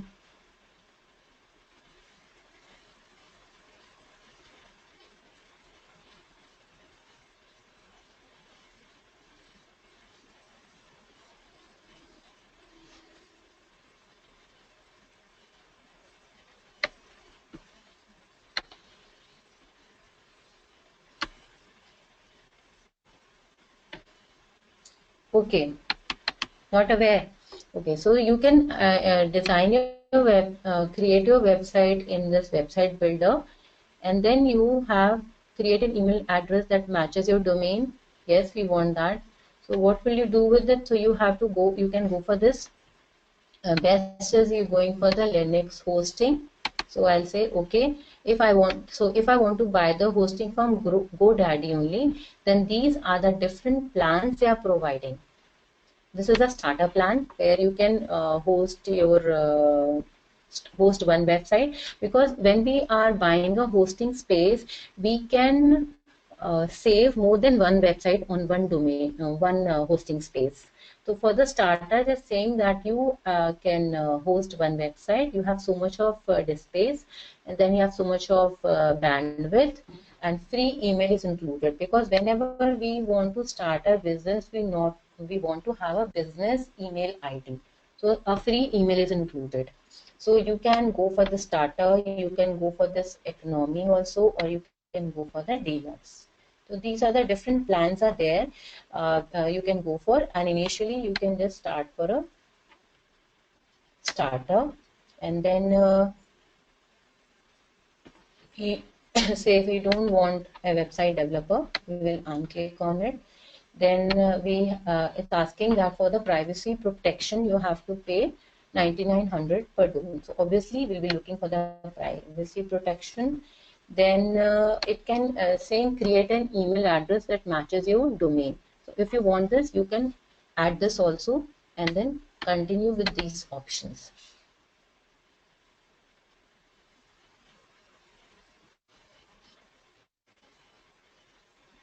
So this is the way out here. It's showing me that this is your domain name. We have taken out here. We can decide on the domain age. As I said that whenever you are buying a domain, try to buy a domain of longer period of registration. So it's saying for how many years you want to register your domain name, because when you are taking a higher age, longer period of registration, then Google also give a more weightage to it. So we can go for any at least try to go for 3 or 5 years, and then showing what all these are. If this you haven't taken, then this is the digitalmarketingstreet.com for 2 years. These are the matching domain. Okay, they are giving you a Linux hosting with cpanel. So as I said, when you are buying a hosting, you have to they will provide you with a cpanel where you can manage all your files and folders which you are saving, and then you can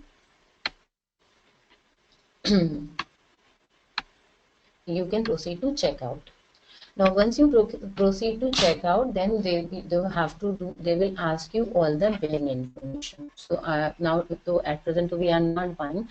This is a step. This is a way you have to go about when you have to deciding on the domain name. You have to look what domain name you want. You sometimes maybe what you have thought of it is not available.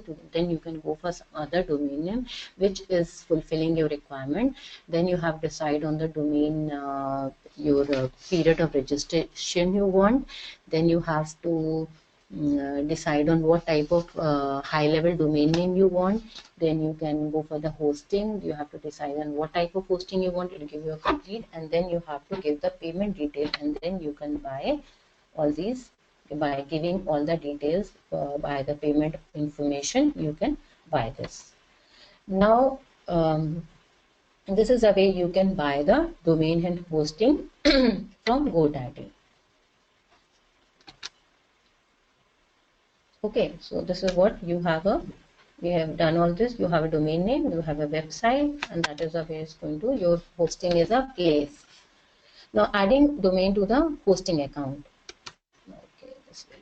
Okay, now this is what happened out here. I have bought my domain name and my hosting space both from GoDaddy. But sometimes what happened, maybe I am buying my domain name from GoDaddy and I am buying the hosting space from other website. In that case, what we have to do, we have to, in the domain name, in that we have to provide the server details. That is what we have to specify. Other domain name server means from where we have bought the hosting. We have to find out the domain name server and then we have to add it. Say out here I have bought my hosting from Hostgator. Then I need to add my server details to my domain so that it is able to connect to it, and we are and it will my domain name will get actually connected to my server space, because out here in the GoDaddy what is happening, both the things are at one place only. But if you are buying domain from one place and hosting from one place, then you have to connect them. In that case you have to provide the server name to the domain. Okay, after this we have to, whenever we know we want to use a software, we have to install it. So we have to install WordPress on our system and then we can use it. That is the way. And whenever you are installing WordPress and you are starting to design or create your website, you have to give a username and a password, and always try to save that username and password, because unless you give the username and password, you won't be able to enter into your website again. So always try to save it at one place whenever you are making whenever you're using WordPress. So okay, now we'll be going to WordPress.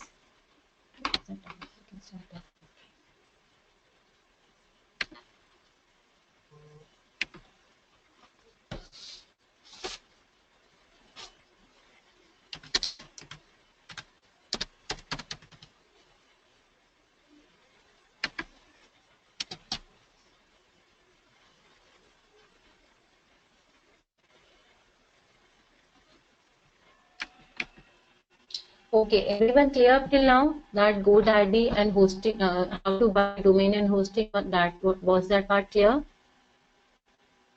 Everyone, domain hosting part is clear? Any doubt in that? Yes, everyone is there with me. Are you all able to hear me? Yes, yes, I'm looking for yes from everyone. Everyone is able to hear me?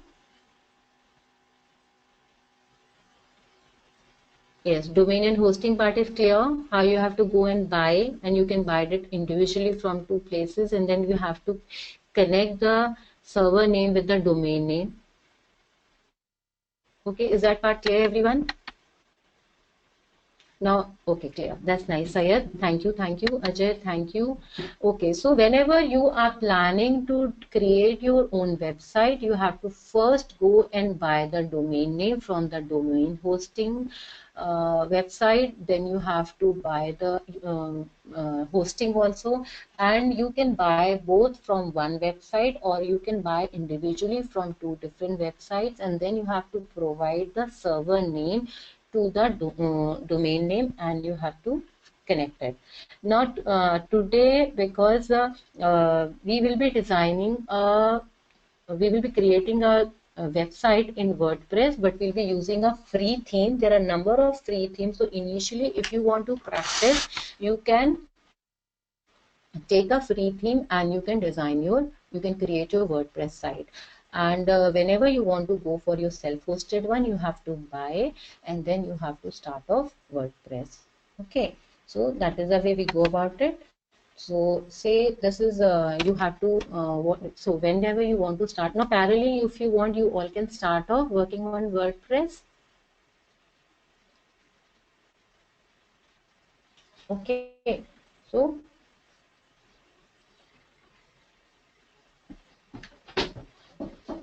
now I am already actually I am already a user. I've already made a website, but if you want to make a free website, you all go to WordPress, wordpress.com. There it will ask you please all open your wordpress.com. Actually I've already have an account, so it's not showing me that page. When you all will open wordpress.com, please you all ask me questions, because what happened, I have already have a WordPress account. That's why it's not showing me that page where it shows you get started. You all open wordpress.com. If you have a website, it's fine. If you don't have a website, you haven't worked on WordPress, open wordpress.com. It will show you get started. The four small screen image type of things will appear. Click on any one and go further, because first you need to make an account on WordPress to create a website. So you just open wordpress.com, or anybody give me their email ID. I'll show you step by step, because already I have account, I cannot do that. If anybody can give me their email address, because what happens, one email address, only one website gets connected. I cannot make another by using this. With one email ID, one get. Okay, I'll use this. Okay, Saurabh.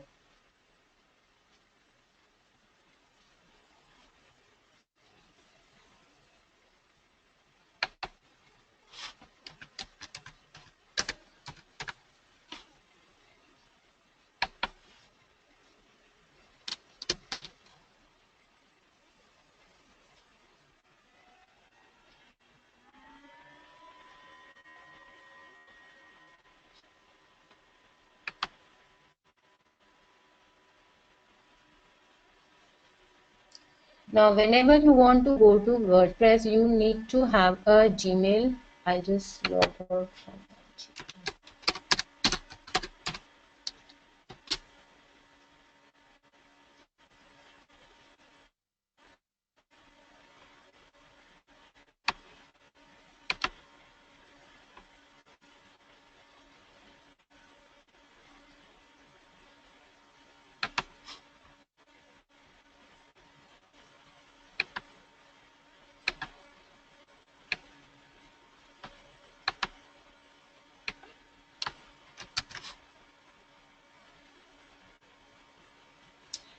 anybody has a Gmail account? Yes, Saurabh. I'll be using yours, because whenever you are want to make free WordPress website, you need to have a Gmail account. So I'm going with this Control V.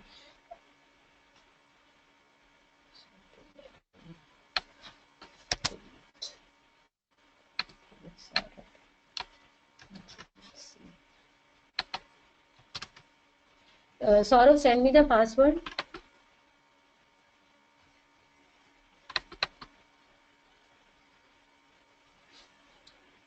You can change your password after that. Okay.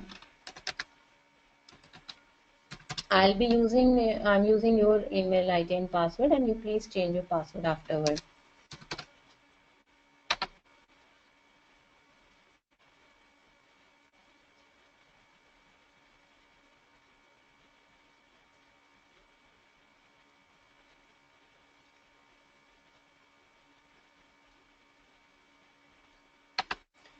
Send me the code also.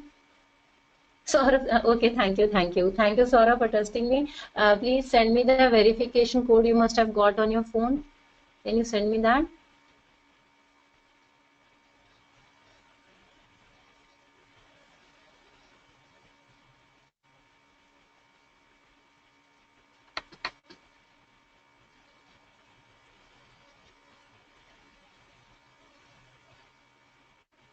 Yeah, thank you. Thank you, Saurabh.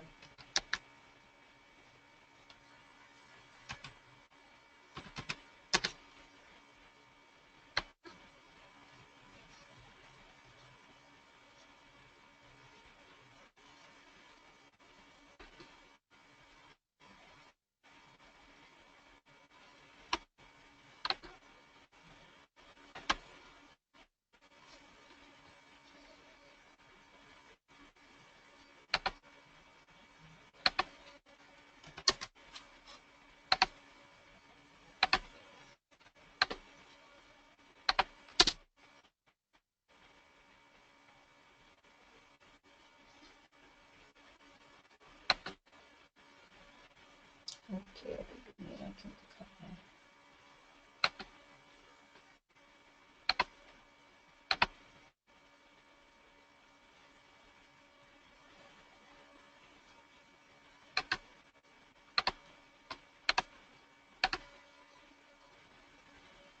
Okay, I have to sign WordPress.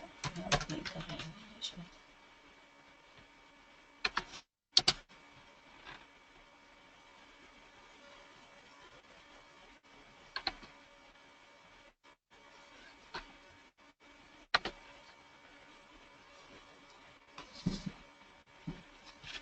It was showing my because I had already made a website. Now you have to, now this will, you will get this screen when you will put login, enter into wordpress.com.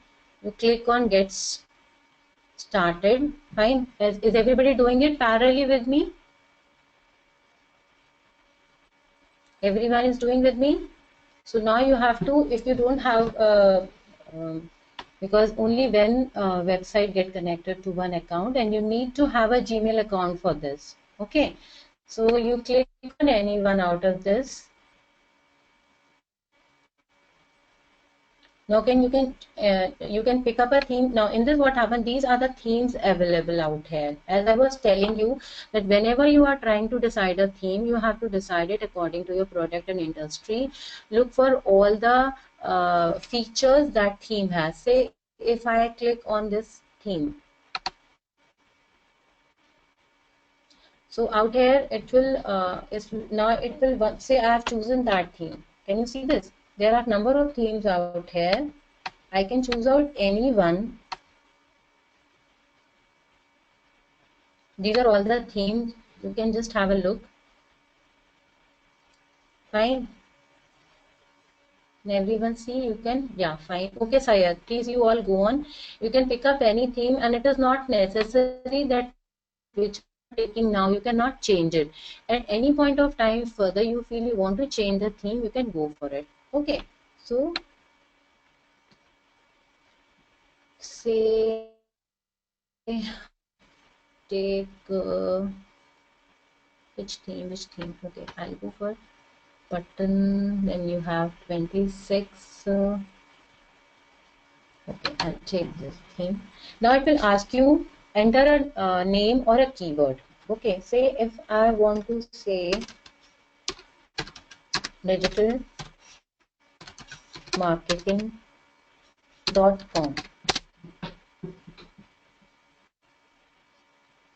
So it will show you if that particular name, if somebody has already created a website with the same name, it will show you that this has already been taken and you can take something else. So Saurabh, can you suggest me any name which you would like for your website, Saurabh? Suggest me any name. I was taking digital marketing. Let's go for something else you would like you to have, which you want to have. Can you suggest me any industry or product for which you would like to go for?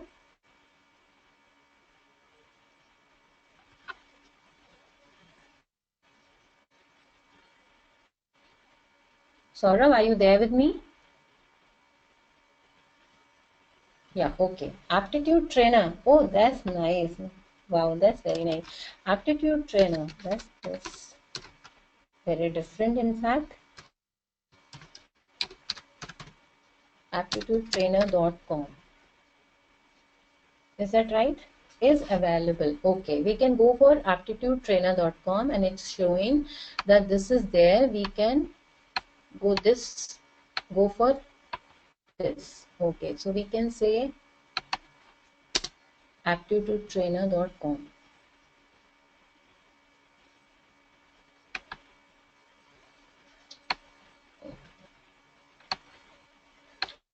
Now out here, aptitude trainer. Now what happened? Why it is giving aptitudetrainer.wordpress.com? Because we are using the hosting of WordPress. Out here, WordPress is a software which is a CMS which has been provided to us. Now we are using the place and the hosting of WordPress. That's why the domain name which will appear will be aptitudetrainer.wordpress.com. If I want to go for my own personal website where I want the name should be aptitudetrainer.com, in that case I have to buy my own hosting place so that it will be a self-hosted website, mean that which I am hosting myself. I am buying my own space. हम अपनी जगह खरीद रहे हैं and there we are hosting my place. But if I haven't bought a place, I am using WordPress as the main hosting place, then my domain name will be aptitudetrainer.wordpress.com.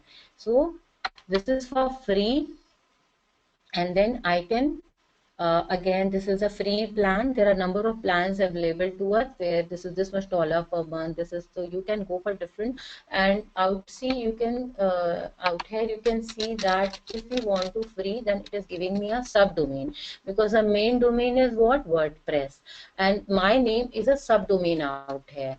Whereas if you will go for these paid type of a version, there you will get a proper custom domain name, means aptitudetrainer.com. There WordPress won't come, because then you have some essential features it is providing you. Then you have 100 of free themes it's showing me in the free that you, and then you have a basic design customization. There will be very limited features in the free theme, and you have very limited type of changes which you can do in your theme.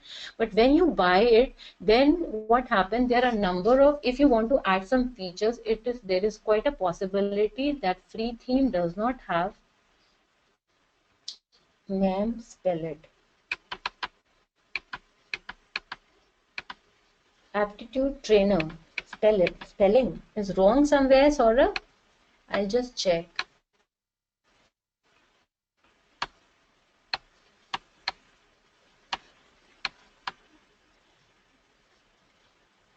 Saurabh, what you're talking about, the spelling which I have taken of aptitude trainer? Okay, it was wrong or what?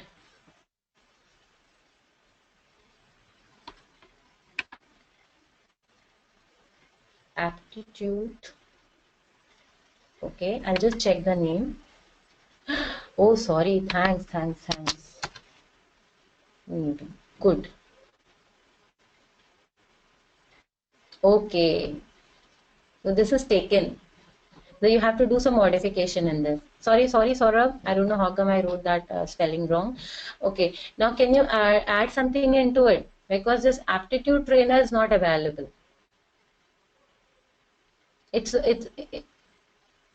You have to write something else. Add some number into it or something, so that we'll check out. Can I add 1 into it? Let's see if it is available.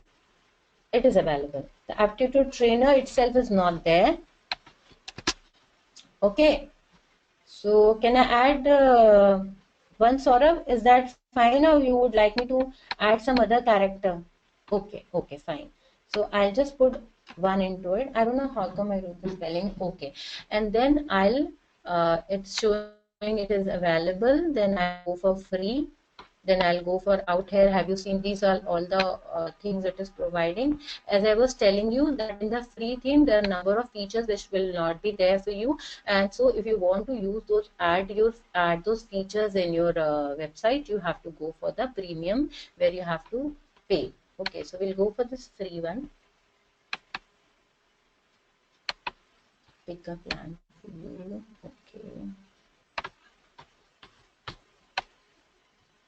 Okay, select free, click here. Now you have to create your account, and you have to put your email ID. That's why I was saying, because whenever you are buying, you have to start working here, you need a Gmail ID. And I had already made, that's why it was not possible for me to do it with my email ID. That's why I had to take Saurabh's email ID. So Saurabh,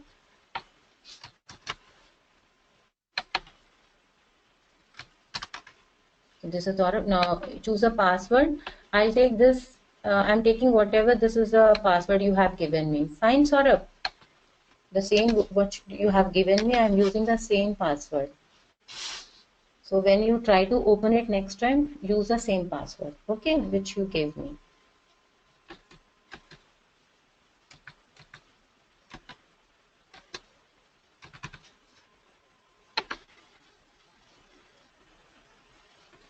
Okay, so I am writing something, Saurav, as a password, and I'll message you privately, because it is it's saying your password is too weak. Okay, so I'll make some password and I'll send you privately, so that you can use this account and you can work on this WordPress which I'm making. Fine. Okay.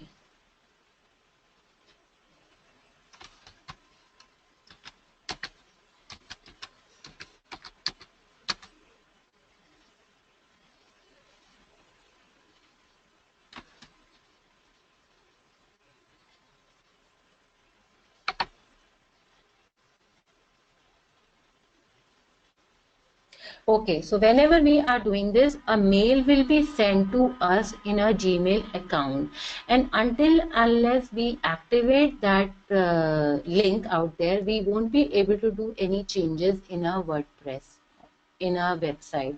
So as soon as you get a mail, you have to link from there.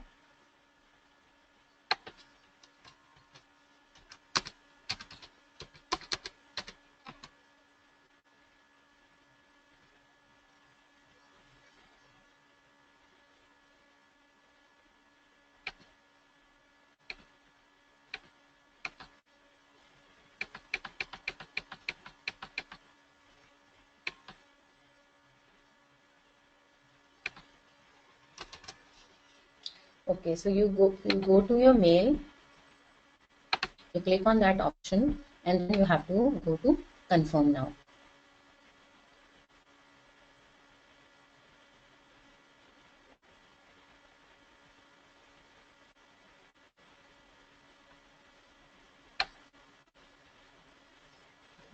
Okay, so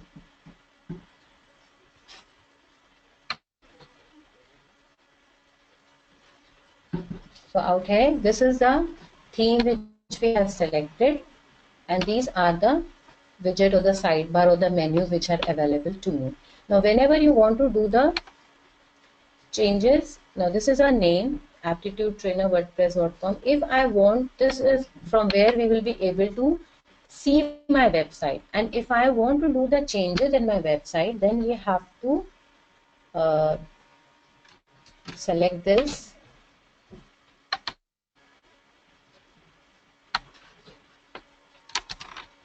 and then you have to write WP admin. Whenever you want to go to your website to do the modification or to add some pages, you have to take the full domain name and WP dash admin. When you will click on that,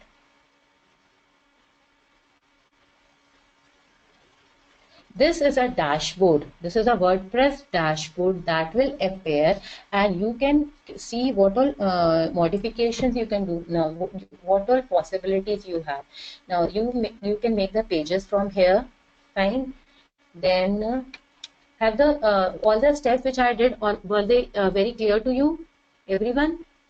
Clear with what I did? I first I have to log in with my Gmail account, and then I have to go to WordPress. I have to go to wordpress.com. There I have to decide on a domain name. I'll go for a free theme. Then you have to give a username, password. When you click on that, it will give you a confirmation on your email ID. You have to click on the confirm now, and then only you will be able to do the modifications in your website. After that, whenever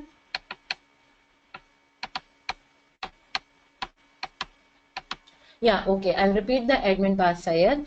Admin part is this was my, when I opened my website, this was a domain name I have got. Can you see this? aptitudetrainer1.wordpress.com. This is my actually domain name. So here I can see my website. This is my website. This is a theme which I have picked up. So you can see this website, but now this is my only initial structure which has been given to me. Means depending on what theme I have taken, this is a structure of my website. So now if I want to add some pages into it or some menus into it, or I need to write some content related to my product, then I have to go to this. I have to select this part. You go and open another tab. We'll be working on two tabs. One will be showing me the website, the other will be the dashboard where I'll be making the changes to my website. Okay, are you getting that part? So I'll paste this part, my domain part, and then I'll write WP admin. So means I am the admin, I am the administrator of this website which I am creating. This is a dashboard. This is a dashboard which comes on my screen, and from where you can see what all options has been given to me. I can add some pages, I can add posts, I can add links, I can add medias. Media means I can put the images, I can make a library. As I was telling you that you can decide on the medias, with images and the videos which you want to add in your website. And in the beginning only what you can do is you can go to this library and you can add all the images and videos which you feel you will be using in your website, and you can save it out here.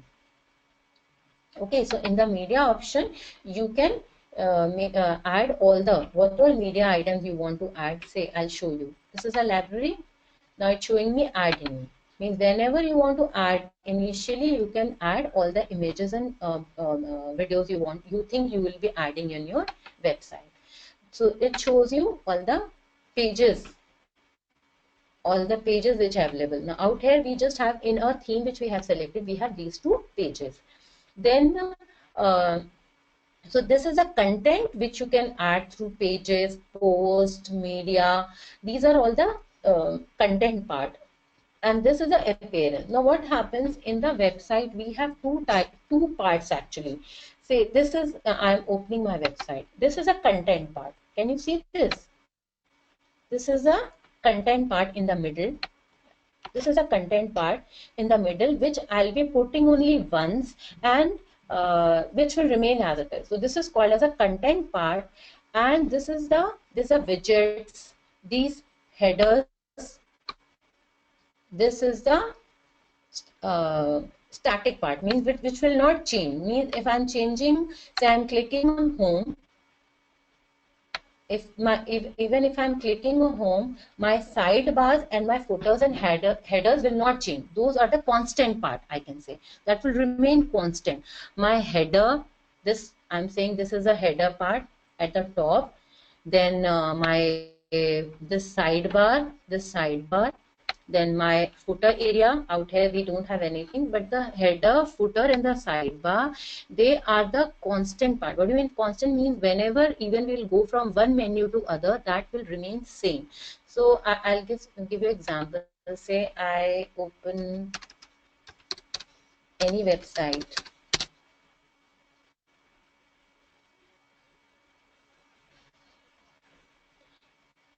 So these are what? These are the now if I admin, say I'll go to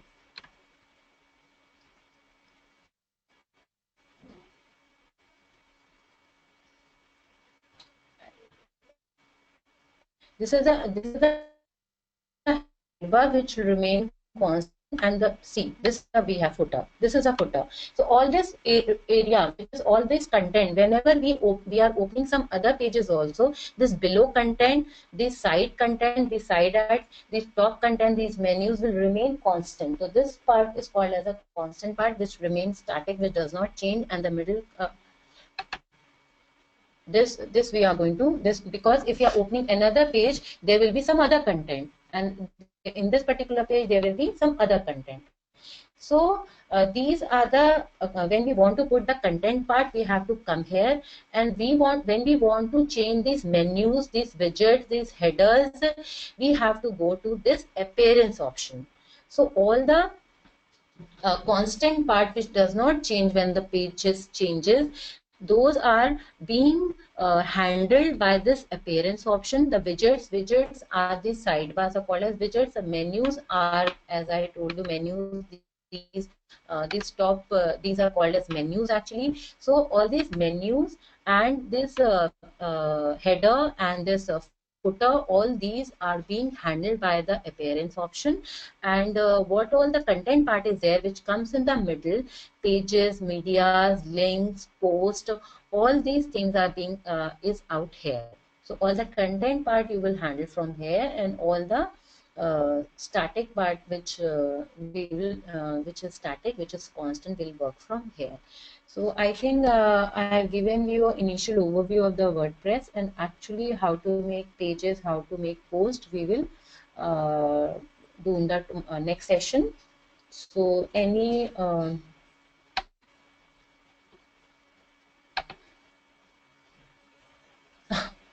okay, you have already left. Good. So anyone, any question?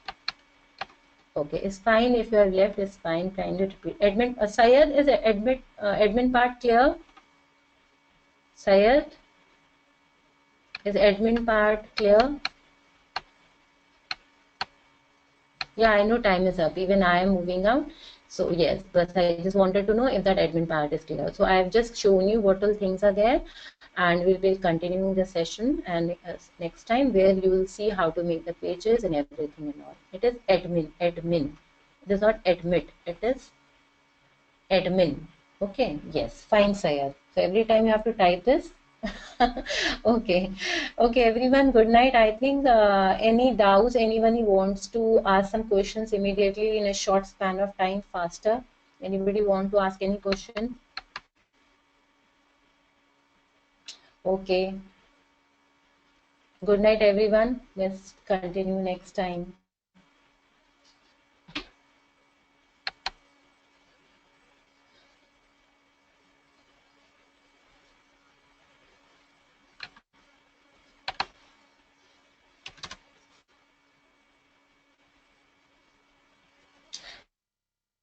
Yeah, Saurabh. I'll just send you your password, Saurabh. Yes.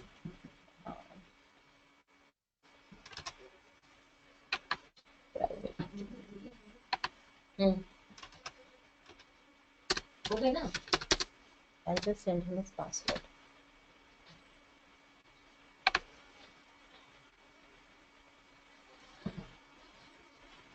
Okay, Saurabh.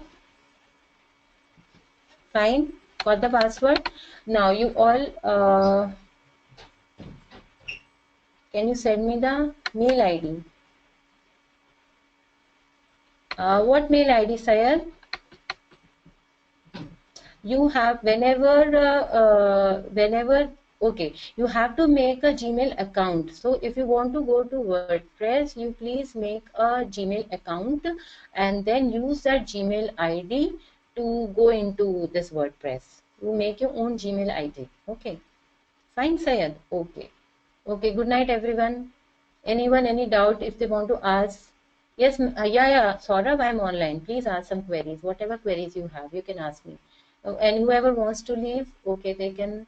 And whoever has some queries, they can ask me.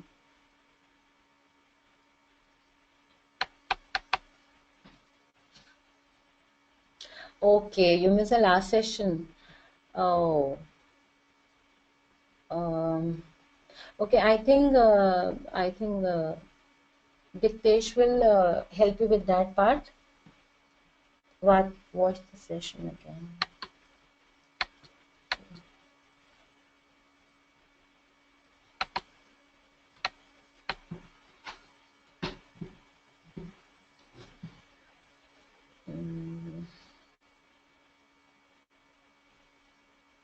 Yeah, 1 minute, 1 minute, hold on.